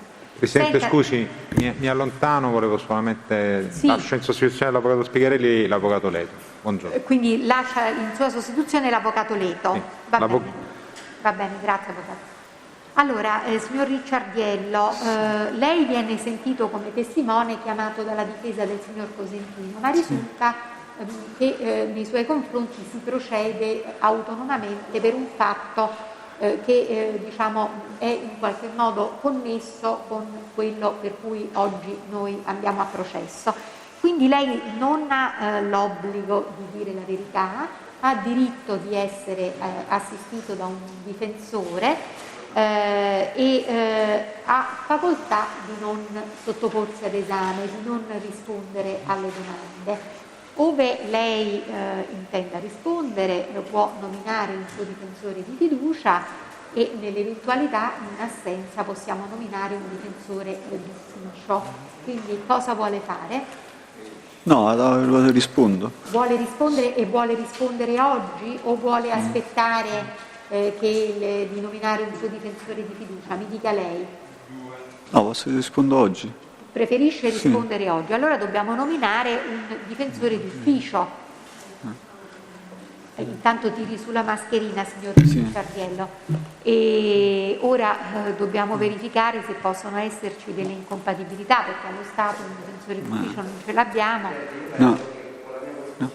Quindi può offrirsi lei, avvocato Cesare Gai? Sì, perché si tratta diciamo di situazioni separate, per cui no, ma lo verbalizziamo, lo dico al microfono affinché sia verbalizzato. Quindi trattandosi di situazioni separate, effettivamente l'avvocato Gai può essere nominato. Allora, in questo caso lei non ha l'obbligo di dire la verità e ha facoltà di non rispondere, ma ha detto che intende rispondere alle domande, giusto? Sì.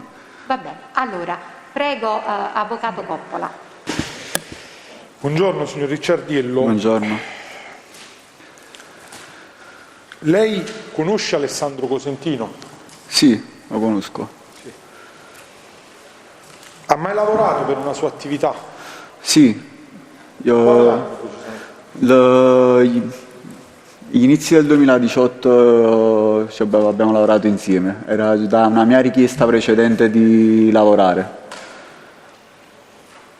E ha lavorato o ha svolto funzioni amministrative all'interno della società del Cosentino? Anche funzioni amministrative. Per quale motivo il Cosentino le ha chiesto? Quindi lei aveva quale qualifica aveva? Amministratore. E come mai il Cosentino non poteva assumere la qualifica di amministratore? Perché era protestato dalle banche e quindi serviva una figura pulita. Signor Ricciardiello, non è che si comprende bene quello che sta dicendo. Ah, ok. Cerchi di parlare un po' più piano e Ok. al microfono. Perché serviva una figura pulita per le banche, essendo lui protestato per questo. Sì. E contestualmente a questa figura di amministratore le aveva fatto anche un'offerta di lavoro? Sì, al punto vendita al dettaglio. Il negozio. Al Lago Patria. Ok. Lei quindi ha fatto l'amministratore per quanto tempo della società ITB? Dagli inizi di marzo fino quasi a fine anno. Di quale anno? 2018. 2018? Sì. E è finito il rapporto lavorativo col Cosentino? Sì. E come mai il Cosentino aveva scelto proprio lei come amministratore di questa società? Io avevo richiesto di lavorare. Sì. Ci conosciamo precedentemente e come ho detto già serviva una figura pulita. La società serve anche qualcuno di transito per la società, perché sapevo che in precedenza non stava andando molto bene la società, quindi serve una persona di fiducia. Ho capito. E lei conosce Luca D'Alessandro? Non lo conosco, sapevo che aveva un'attività vicino alla nostra, se l'avrò visto di sfuggita, ma personalmente non lo conosco. Però l'avevo sentito nominare. Sì. Le conosce signori Vestiti e Sorrentino? Assolutamente no. Ok. Non ho altre domande, Presidente. Pubblico Ministero, ha domande? Sì, signor Ricciardiello, lei dice che ha lavorato in questo negozio al dettaglio. Sì. Che ruolo svolgeva in questo negozio? Venditore. Sì. E come si chiamava questo negozio? ITB. ITB. Sì. E percepiva un compenso? Sì. E che compenso percepiva? No, diciamo che anche io avevo comunque un mensile normale. Cioè No, adesso non ricordo, le dico la verità, 40 anni fa, però c'era un compenso. Quindi come dipendente di questo negozio? Come dipendente, sì, anche come amministratore, c'era come uno stipendio. C'era uno stipendio, cioè, Cosentino le dava uno stipendio ogni mese, insomma. Sì. Oh. Non ho altre domande, Presidente. La parte civile? Non ci sono domande. Le difese degli imputati non hanno domande. Vuol terminare l'esame, Avvocato Coppola? Non ha domande? Voi avete domande? Va bene, grazie signor Ricciardiello. Può andare? Grazie, buongiorno. Liberti Dario. Va bene, Liberti Dario come testimone semplice, giusto? Liberti Dario. No, ci sono gli altri, c'è Liberti Dario e l'altro due amministratori. Che sono il comune con Alessandro. Sono Liberti, Silva e Morrone. Esatto. Perché il dentista l'ho citato, non è sul suo spino, non è presente. Almeno fino a poco tempo fa non era presente. Allora, intanto andiamo avanti con Liberti Dario.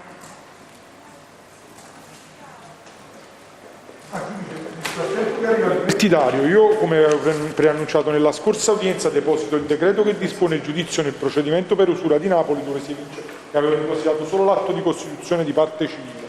Buongiorno signor Liberti. Si accomodi pure al microfono, non ho capito Avvocato Coppola cosa deposita? Allora, come preannunciato due udienze or sono, io avevo depositato sia l'ordinanza di Napoli applicativa di misura di custodia cautelare nei confronti del signor Vestiti e Sorrentino per i reati di usura ed estorsione, dove il Cosentino veniva qualificato come persona offesa, avevo depositato l'atto di costituzione di parte civile, mancava il decreto che dispone il giudizio, perché nel frattempo non era stato, che ho fatto copia per il decreto che dispone il giudizio per fatti connessi nei confronti di Vestiti e Sorrentino, esatto, con Cosentino nei quali Cosentino ed Alessandro sono persone offese? Persone offese costituite parti civili. Nei quali Cosentino ed Alessandro sono persone offese. Allora, signor Liberti, buongiorno. Buongiorno. Dica le sue generalità complete. Sì, Liberti Dario, nato a Napoli l'1-12-79. Residente domiciliato? A Napoli. Via? Via Onorato Fava 57. Hai capito, Katia? Via? Onorato Fava. Onorato Fava, numero? 57. 57. Allora, legga ad alta voce la formula. Consapevole della responsabilità morale e giuridica che assumo, con la mia deposizione mi impegno a dire tutta la verità e a non nascondere nulla di quanto a mia conoscenza. Bene, risponda pure alle domande del difensore Avvocato Coppola. Buongiorno, signor Buongiorno. Avvocato Coppola. Volevo sapere, lei conosce i signori Cosentino Alessandro e Luca D'Alessandro? Sì, certo. Quali sono la natura della vostra conoscenza? Con Alessandro Cosentino sono amico da molti anni. 20 anni? Da molti anni, da più di 10 anni. Luca D'Alessandro l'ho conosciuto in un'occasione che abbiamo collaborato insieme per un'azienda di abbigliamento, la Q61 ubicata a Nola. In quale anno, signor Liberti?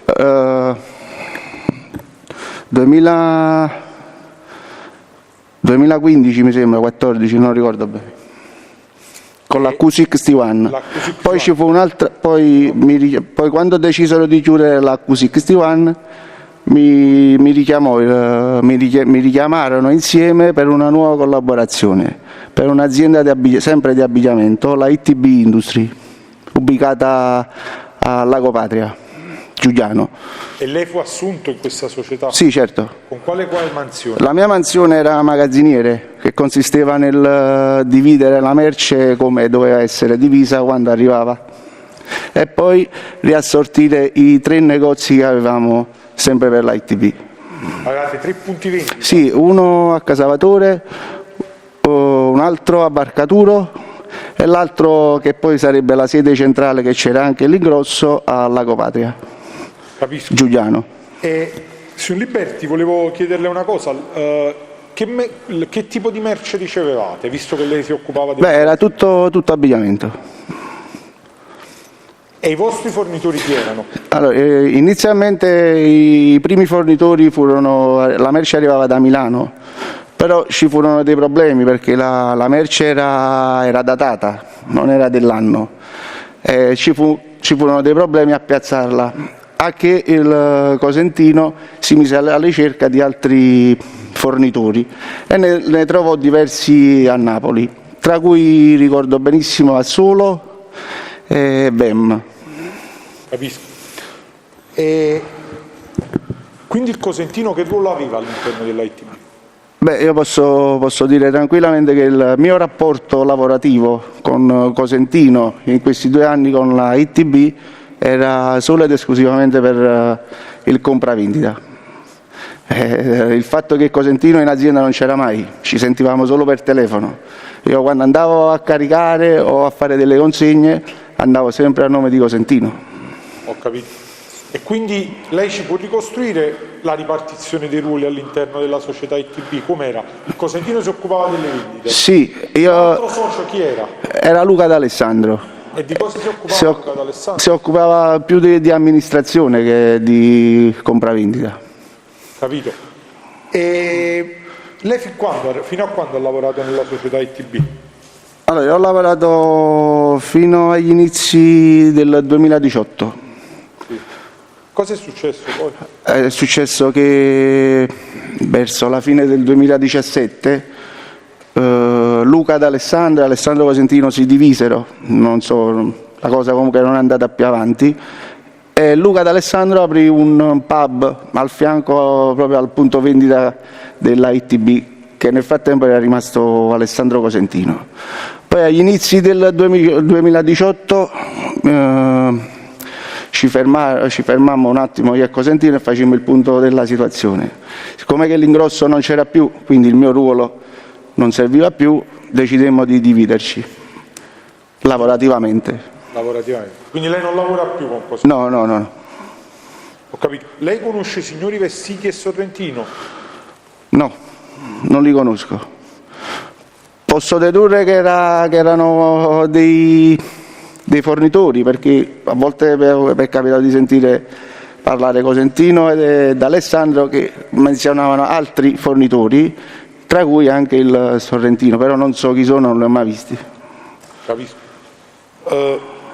Al negozio, allo stabilimento, diciamo, di Lago Patria, da quello che credo sia la sede principale. Sì. Avete mai parlato della famiglia Senese? Della? Famiglia Senese? No, assolutamente. Vincenzo Senese lei lo conosce? No. Avete mai pensato che fossero in affari i signori Cosentino e D'Alessandro? No, io no. Vabbè, io non ho altre domande. Va bene. Pubblico ministero? Nessuna domanda. Parte civile? Nessuna domanda. Difensori degli imputati? Nessuna domanda. Vuol chiudere l'esame, avvocato Coppola? Va bene, allora può andare, grazie. Grazie a lei. Buongiorno. Andiamo avanti con chi? Morrone Mattia? Sì. Morrone va avvisato ai sensi del 210?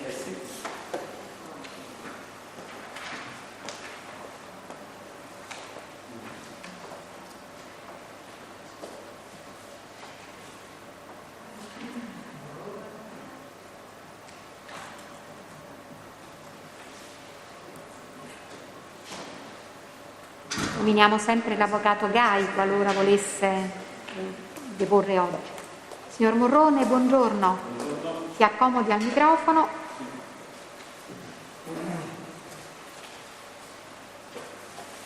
Allora, le sue generalità complete quali sono?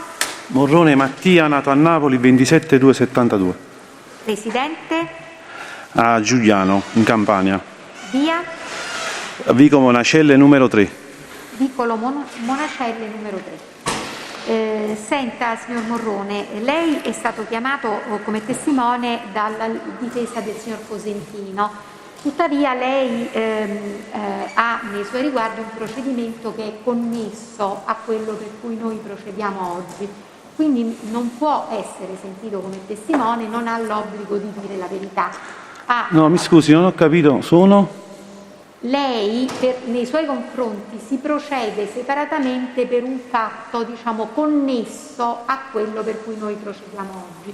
Quindi lei non può essere sentito come testimone con l'obbligo di dire la verità. Lei ha diritto ad essere sentito in presenza di un avvocato che può scegliere altrimenti viene nominato da noi un avvocato d'ufficio, e può avvalersi della facoltà di non rispondere, cioè di non rendere nessuna dichiarazione. Allora lei mi deve dire intanto se vuole rispondere o vuole avvalersi della facoltà di non rispondere, se vuole oggi diciamo, pensare di nominare un suo difensore e tornare un'altra volta, se vuole essere sentito oggi con un difensore che le nominiamo noi d'ufficio. Scelga lei. No, io posso parlare pure adesso, non ci sono problemi. Vuole parlare adesso? Sì. Quindi con un difensore che li nominiamo noi d'ufficio? Sì. Sì? Allora le nominiamo d'ufficio l'avvocato Cesare Gai. Sì. Va bene? Allora a questo punto non ha l'obbligo di dire la verità, ha la facoltà di non rispondere. Risponda adesso alle domande dell'avvocato Emilio Coppola. Sì. Il test in comune sia per me che per il collega Fernando Alessandro, quindi diciamo è una citazione doppia per la Sì. ci siamo sentiti il collega, lo dico giusto per... Quindi, ma c'è comunque il difensore che sostituisce... No. Lo dico nel senso che è un test comune, questo è il e discorso. allora poi proseguirà con l'esame anche la difesa esatto. d'Alessandro, va bene? Esatto. Buongiorno signor Morrone. Buongiorno. Volevo sapere, lei conosce i signori Cosentino e D'Alessandro? Sì. Chi ha conosciuto prima, il signor Cosentino e il signor D'Alessandro? Signor Cosentino D'Alessandro Luca. D'Alessandro Luca. Sì. Lei conosce la società ITB? Sì. Ha avuto qualche incarico all'interno di questa società? Sì, in qualità di amministratore. Qualità di amministratore. In che periodo? Settembre-ottobre 2017. E il signor chi gliel'ha chiesto di fare l'amministratore di questa società? Mi è stato chiesto da entrambi, sia da Cosentino che da Alessandro. Per quale motivo?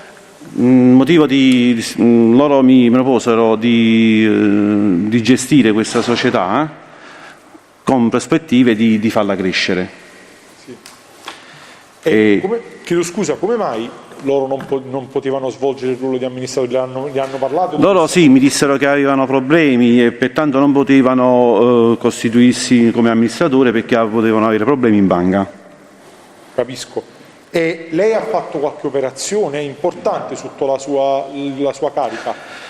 Noi di operazioni abbiamo fatto, ci siamo costituiti, abbiamo preso la società e abbiamo fatto aumento di capitale. L'unica operazione più importante è stata questa. L'aumento di capitale si ricorda per quale motivo era stato fatto? In prospettiva di farla crescere. In effetti c'era un programma di cercare di farla crescere come società per andare in banca per chiedere linee di credito per poi farla crescere con acquisto di più merce, di farla fare un fatturato più alto. Ho capito. Lei aveva rapporti con i fornitori di signori? No. Lei ha conoscenza di un contratto di prestito fatto ai signori Cosentino alla società ITB? Contratti di prestiti? Sì. No. Loro le hanno mai parlato di somme da restituire ad altri soggetti? No, questo io me ne sono accorso nel corso dell'opera perché ho visto che comunque loro avevano parecchi scoperti, cioè assegni che entravano in banca e quindi erano pagamenti di fornitori, credo. E come mai lei poi a un certo punto viene fuori da questa società? Perché mi sono reso conto che, in effetti io quando loro mi fecero la proposta di entrare, di gestire la società, prima di accettare guardai i bilanci. I bilanci portavano comunque che avevano degli utili. Quindi, che cosa? Utili. E quindi su questa base qui io ho accettato, perché comunque era una proposta allettante, cioè una società che comunque già teneva utili, con prospettiva di crescita, ho accettato. Quindi poi una volta fatto tutte le operazioni, poi mi si è reso conto che dopo circa una decina di giorni che ho cominciato la gestione, le banche mi chiamavano quasi tutti i giorni per andare a coprire gli assegni, che erano assegni emessi dalla vecchia gestione, quindi erano assegni emessi post-datati e quindi io venivo chiamato in banca per coprire quegli assegni. Dopo circa 20-30 giorni mi sono reso conto che mi chiamavano quasi un giorno sì e un giorno no, e ho visto che diciamo, l'economia reale della società non rispecchiava l'economia che mi portavano i bilanci, e quindi ho chiamato Alessandro e Cosentino, gli ho detto no, io voglio uscire, una gestione troppo complicata e per me non è il caso. E ho fatto loro, questo già è successo a fine novembre che ho fatto questa richiesta, e loro mi dissero che provvedevano a trovare un amministratore che doveva passare il periodo di Natale, perché comunque loro stavano impegnati nella vendita natalizia, quindi stavano un po' incasinati per la vendita, e che comunque dovevano trovare questo amministratore. Ed è passato dicembre e gennaio e ho dato spazio per trovare, comunque, cioè io comunque ho fatto diversi solleciti, perché guarda, io voglio uscire, nel senso che non, e abbiamo fatto, e sono uscito a febbraio con i verbali, poi l'atto mi sembra che l'abbiamo fatto a marzo. Lei si è mai recato agli istituti bancari per ottenere dei prestiti per l'ITB? Sì, come no. In effetti io mi sono recato presso gli istituti bancari dove erano correntissimi, proprio per accedere a qualche linea di credito, e che però poi mi sono stati rifiutati, perché comunque i movimenti bancari di assegni scoperti che rientravano, che uscivano e cose, mi rifiutavano tutto, e quindi da lì ho capito che la società non stava in buone acque. Ho capito. Lei conosceva i signori Vestiti e Sorrentino? No. E i rapporti tra il Cosentino e il D'Alessandro nella fase finale, insomma quella che lei ci diceva essere la fine, insomma, del rapporto anche della sua carica di... Io l'ho notato, il rapporto tra di loro, diciamo che ho notato che era un po' burrascoso dal momento che poi io mi sono incominciato a parlare con loro che volevo uscire dalla società, e quindi già da lì ho visto che comunque i rapporti tra di loro non è che erano buoni, tutt'altro. Lei è a conoscenza dei ruoli che rivestivano il Cosentino e il D'Alessandro all'interno della società ITB? Da quello che insomma ha avuto modo di... Io da quello che ho avuto modo, D'Alessandro si occupava, perché io l'ho visto poche volte, qualche volta che mi sono recato all'interno del negozio, nel deposito, prendeva i panni, portava, diciamo, i vestiti in giro, aveva rapporti con i venditori, queste cose qua. Chi? Non ho capito, Cosentino o D'Alessandro? Alessandro. Alessandro Cosentino. Okay, perché D'Alessandro e Alessandro sono amici, e quindi tra nome e cognome mi confondo. E invece D'Alessandro che ruolo? D'Alessandro si occupa più della parte finanziaria, perché in effetti poi quando andavo in banca che c'erano assegni scoperti, e io comunque pretendevo che venivano coperti questi assegni, perché comunque ne valeva non per qualcosa il mio nome, la mia figura, e quindi io pretendevo che venivano coperti questi assegni, e loro comunque gli assegni poi venivano coperti, non è che non venivano coperti. Cioè alla fine, diciamo, era una continua rincorsa, però il problema si risolveva sempre? Sì, si risolveva, sì. Okay. Una corsa contro il tempo, da quello che ci... Sì, vabbè, a volte comunque il rapporto che avevo creato io con quel mese là, comunque con il direttore, riuscivo anche a farmi tenere l'assegno in banca 2 o 3 giorni, perché non c'erano fondi, e quindi dovevamo risolvere questa cosa. Però lei prima ha detto una cosa che vorrei chiarisse un attimo. Lei ci ha parlato di assegni emessi dalla vecchia gestione, molti erano, diciamo, tra virgolette, già in pancia alla società questi assegni? Sì, ma no, contabilmente non risultavano però. Non risultava. No, perché altrimenti io dal momento che andavo che mi sono consultati i documenti fiscali, se risultavano sulla bozza che c'erano questi assegni e uno incominciava a fare un bilancio, io non accettavo mai un incarico del genere. Ho capito. Erano assegni postadati che però non erano visibili dalla contabilità. Certo. E un'ultima precisazione, lei ci ha detto di conoscere sia il Cosentino che il D'Alessandro. Chi è che le ha proposto di fare l'amministratore della società? No, entrambi.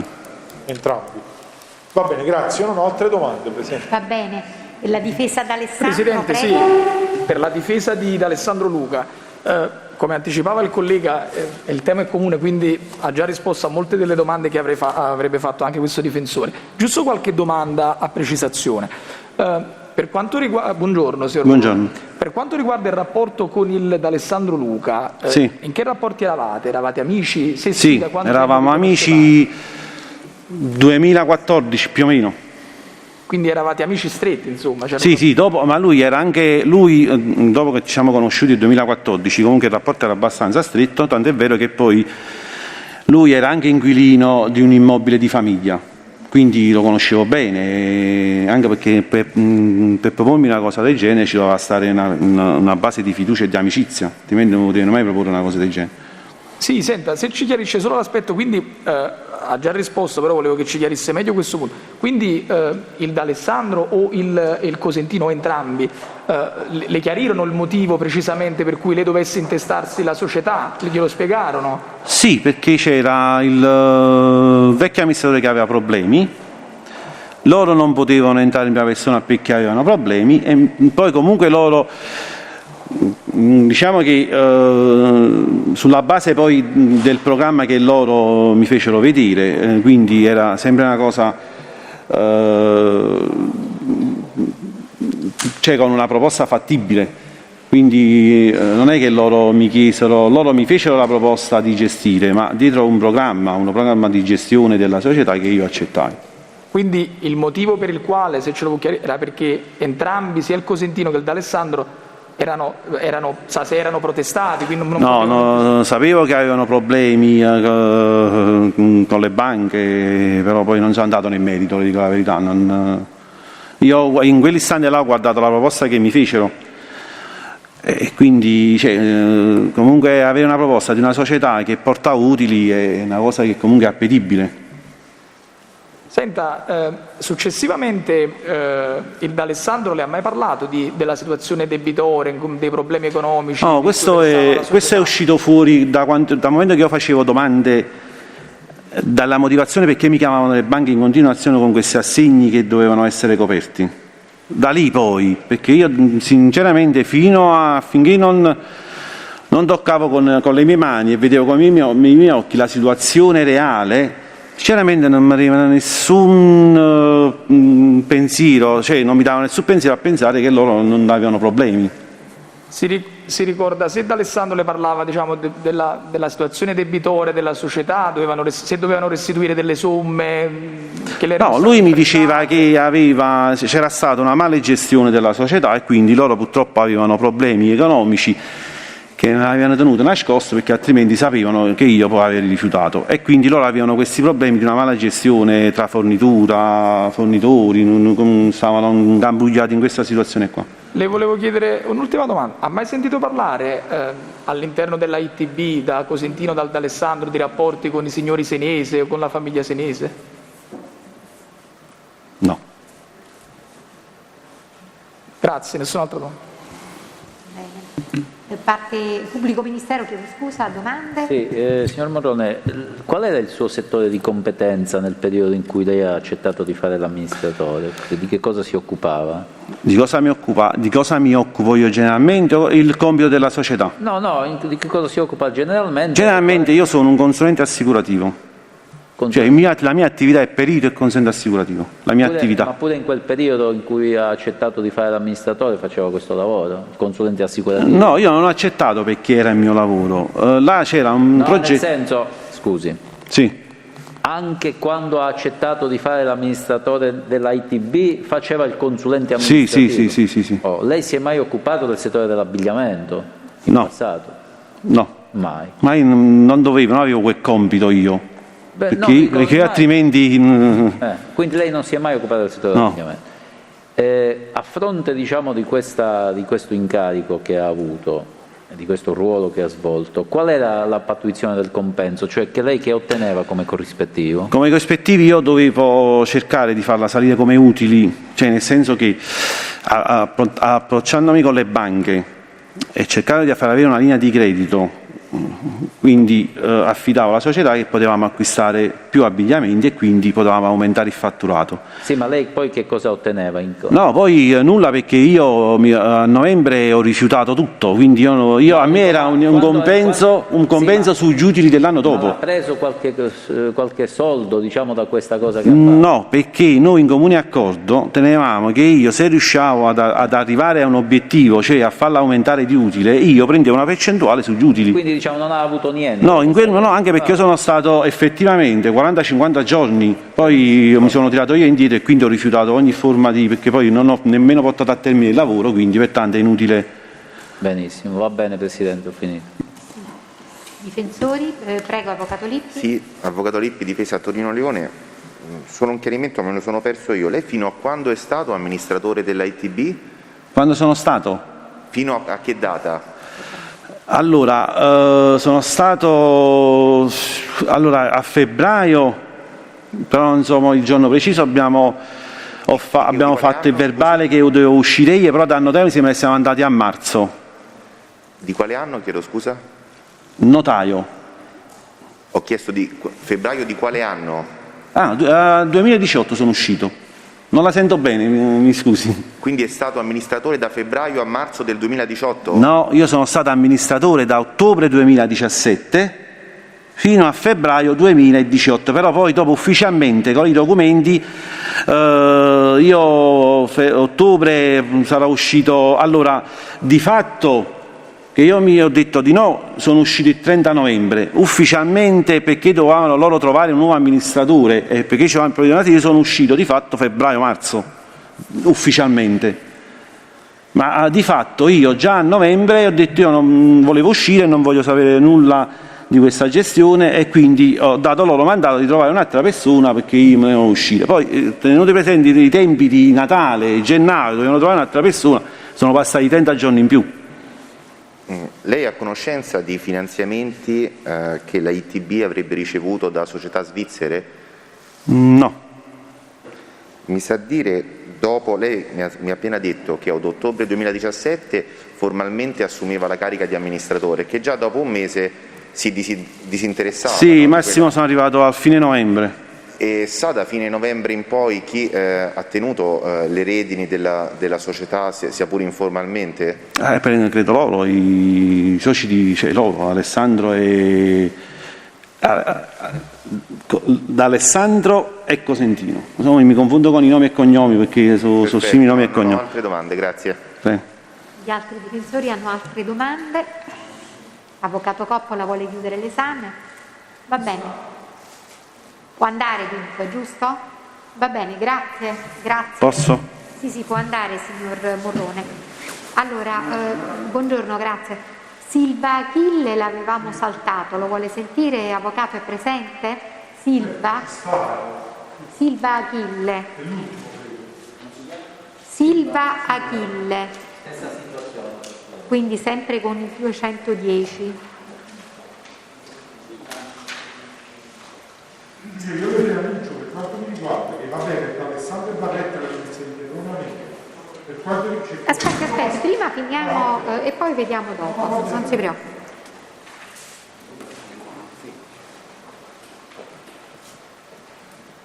Signor Silva Achille, buongiorno. Si accomodi pure al microfono.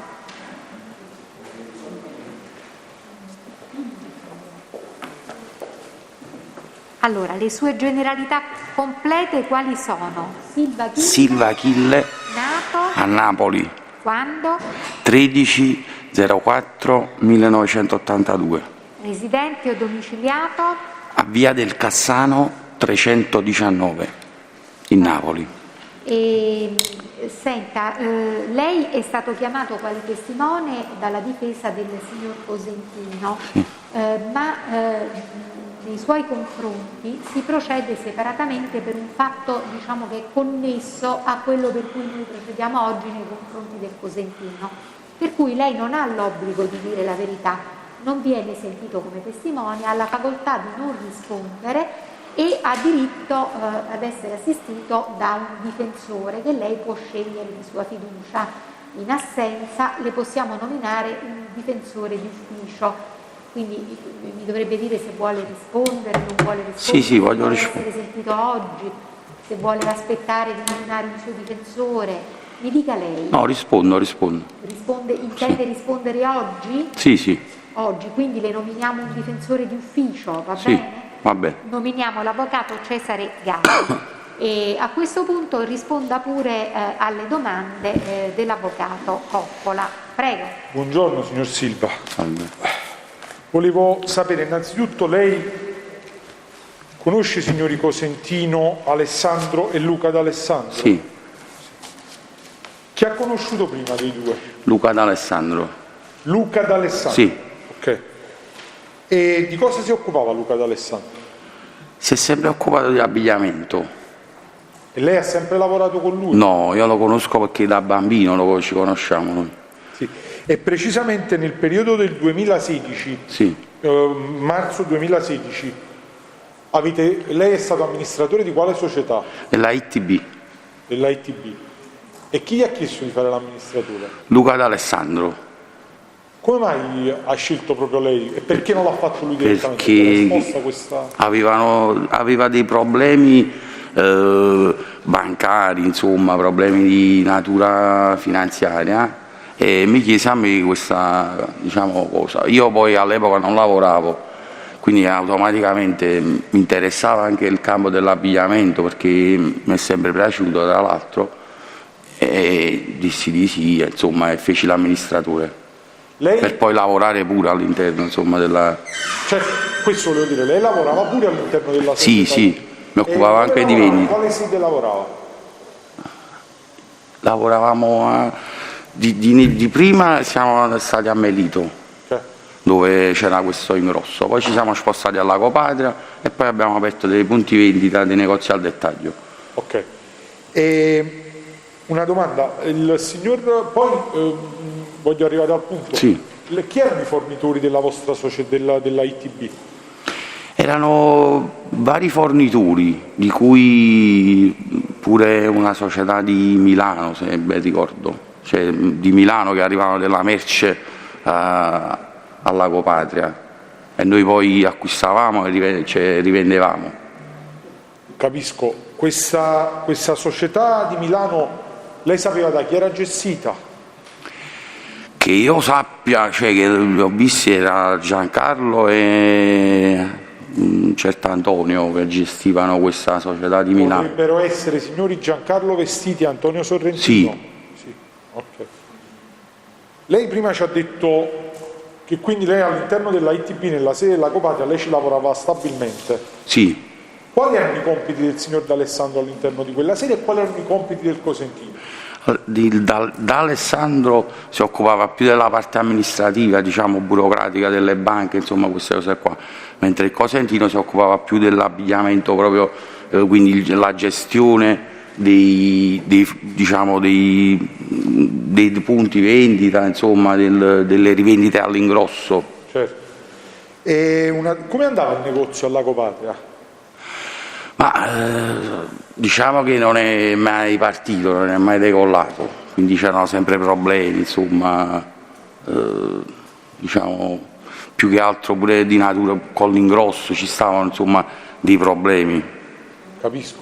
E il signor D'Alessandro le ha mai parlato di somme da restituire ai signori Vestiti e Sorrentino? Me ne parlava perché arrivava la merce e quindi sapevo che doveva restituire, insomma, queste somme per l'acquisto di merce che lui faceva tramite questi signori. Lei era a conoscenza di alcune somme che dovevano essere versate nel periodo, dalla primavera del 2017 in poi ai signori Vestiti e Sorrentino? Sì, non so preciso le somme, però so che dovevano essere. Come venivano dati questi soldi ai signori Vestiti e Sorrentino? So che in alcune circostanze i contanti o tramite bonifici, però diciamo che c'è proprio vero e proprio, io non lo so questa cosa, perché vi ripeto me ne occupavo più che altro, diciamo, di abbigliamento io in pratica, quindi certo, tutte queste cose, insomma. Lei ha mai portato delle somme di denaro ai signori Vestiti e Sorrentino? Guardi, io mi sono visto con loro, in alcune circostanze, e quindi sì, però non sapevo la natura di queste... E chi glieli dava questi soldi da portare ai signori Vestiti e Sorrentino? Luca D'Alessandro. Luca D'Alessandro. E chi li ha portati a Giancarlo Vestito e ad Antonio Sorrentino? Ma guardi, ricordo ad Antonio Sorrentino al momento, poi sono passati un po' di tempo. Certo. Si ricorda più o meno dove, giusto così orientativamente? Ma a Napoli ricordo questa cosa. A Napoli dove? Mi sembra verso Mergellina, queste zone qui.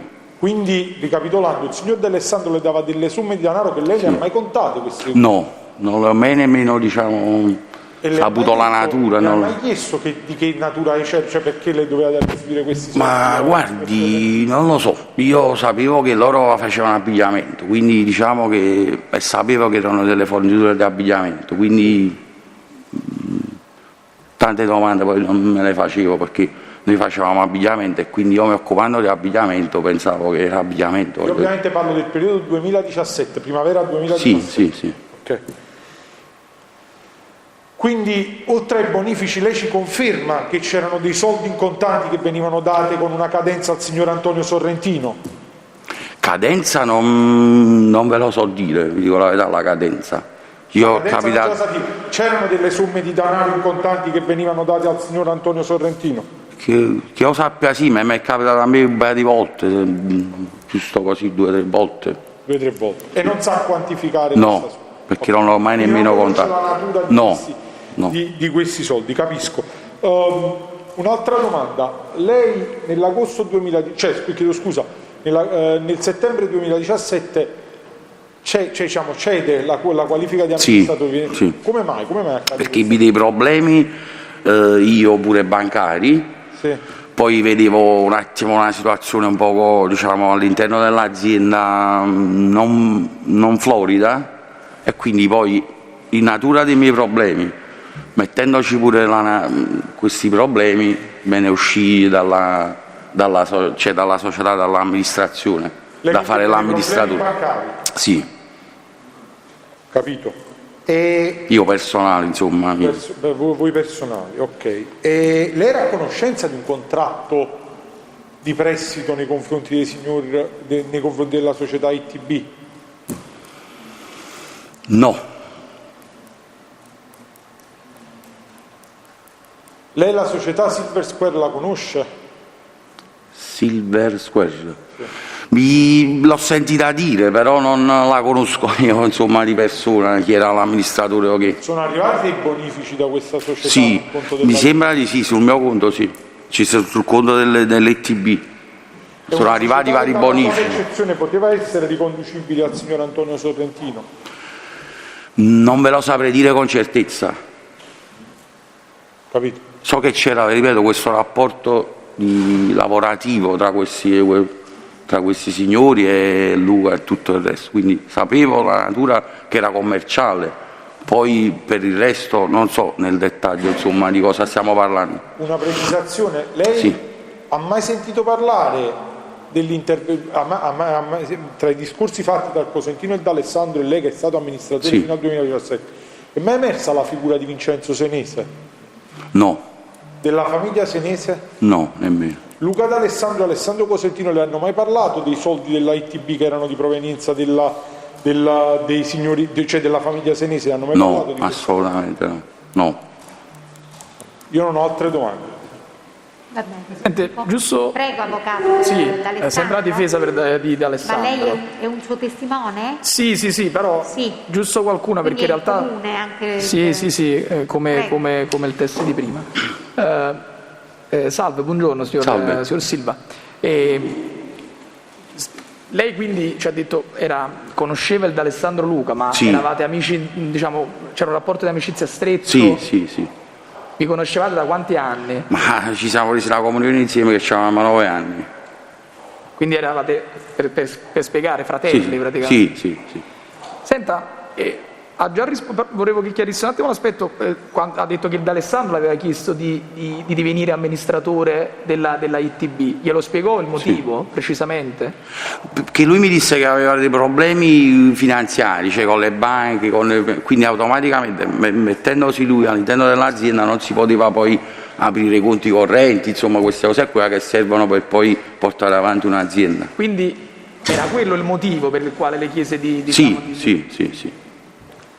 Le volevo chiedere, ha parlato insomma del fatto che c'era una situazione debitoria praticamente della società. Ci stavano i problemi, si avvertivano sulla pelle. Si ricorda se il D'Alessandro Luca insomma, aveva fatto riferimento a delle somme da restituire per le quali pagava dei tassi insomma, di interesse alti, delle somme si lamentava che doveva restituire queste somme, era preoccupato? Di questo non posso confermare questa cosa. Sapevo che c'erano dei debiti insomma, che la società aveva e che c'erano problemi in questa società.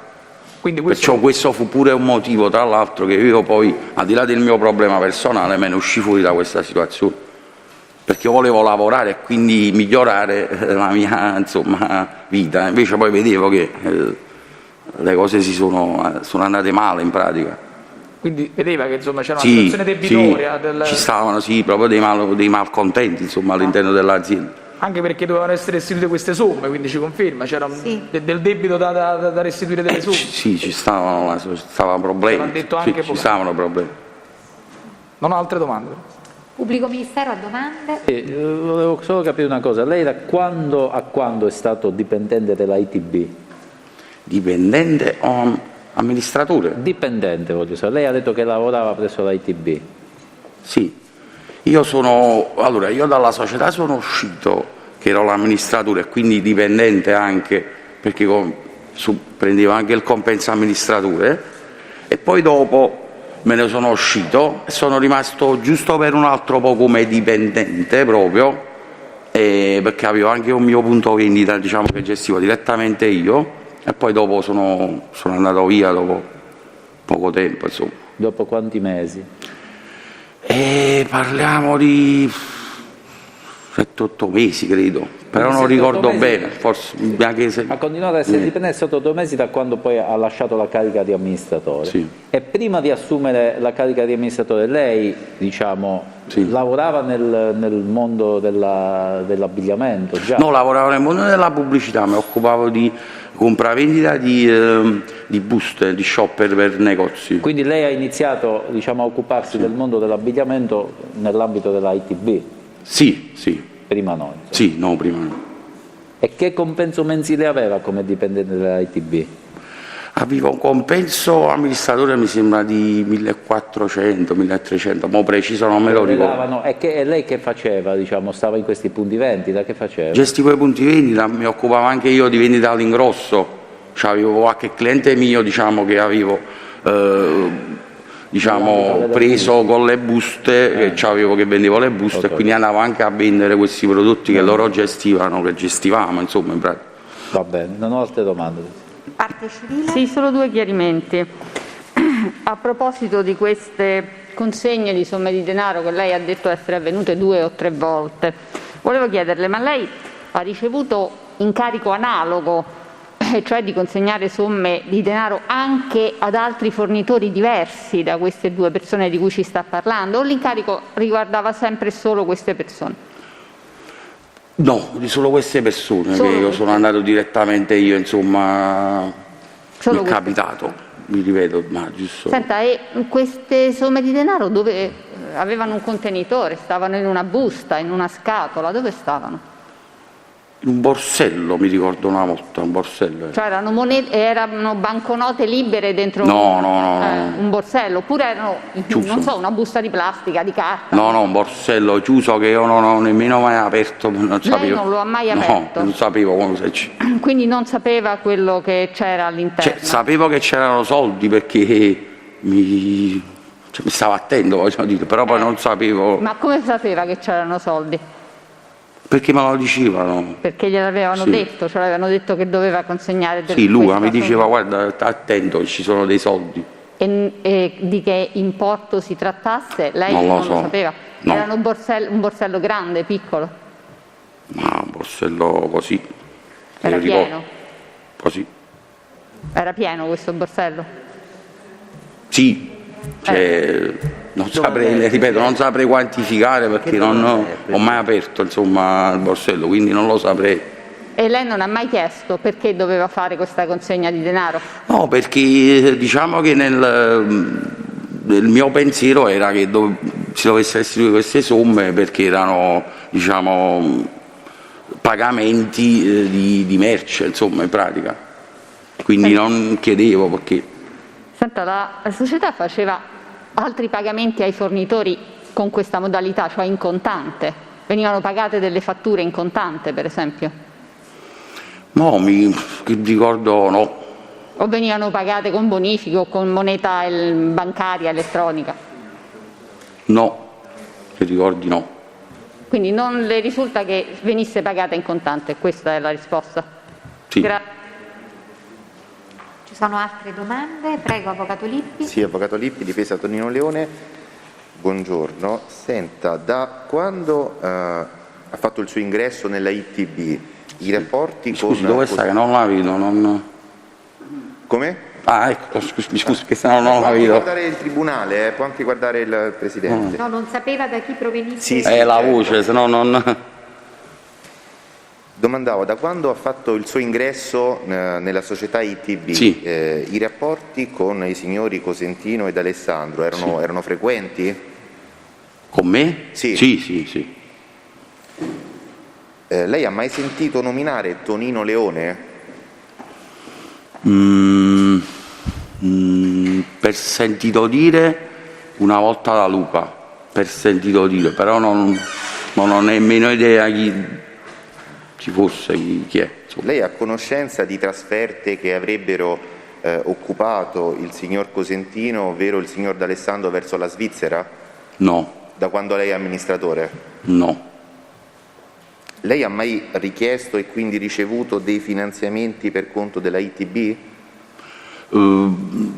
Che io ricordi, mi sembra Luca mi disse questa cosa, che stavano arrivando un bonifico perché aveva, credo, chiesto un finanziamento, però le ripeto, io principalmente mi occupavo di abbigliamento, quindi di tutte queste cose qua, finanziarie, burocratiche e tutto il resto, quant'altro non me ne occupavo.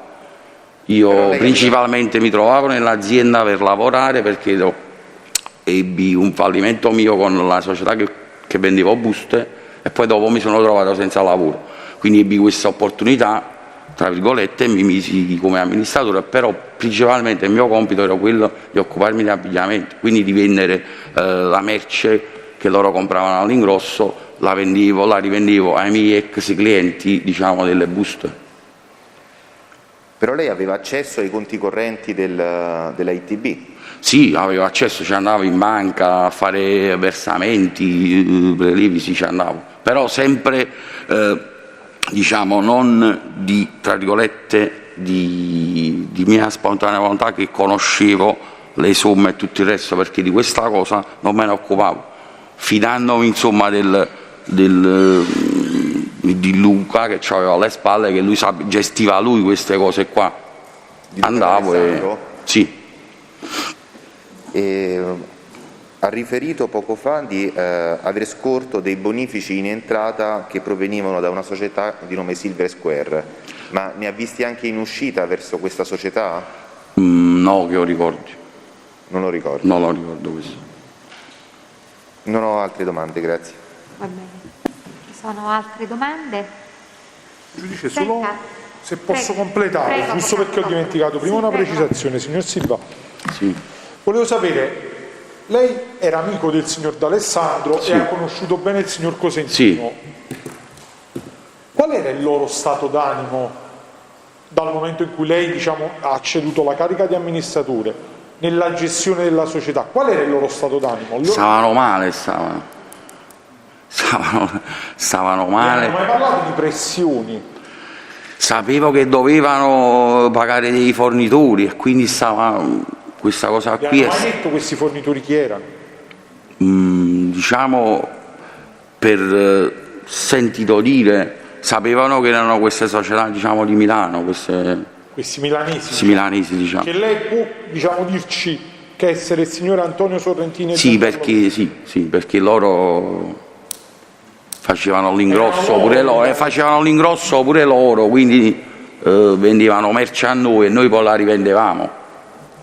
Quindi lei da amico vedeva il D'Alessandro Sì, preoccupato e sì, preoccupato di questo? molto preoccupati.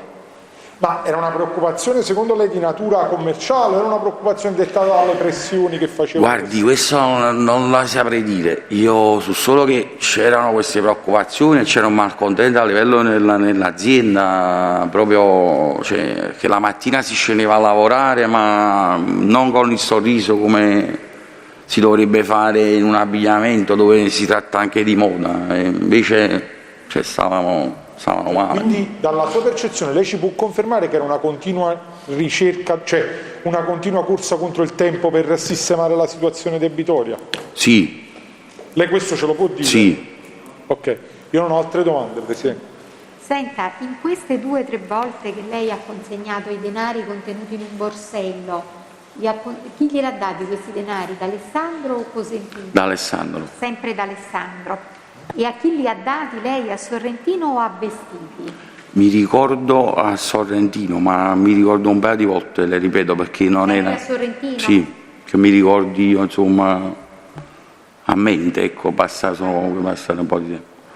Va bene, grazie. Non ci sono, avete domande da rivolgere? Non ci sono altre domande, quindi può andare, grazie. Grazie, buongiorno. Grazie a lei.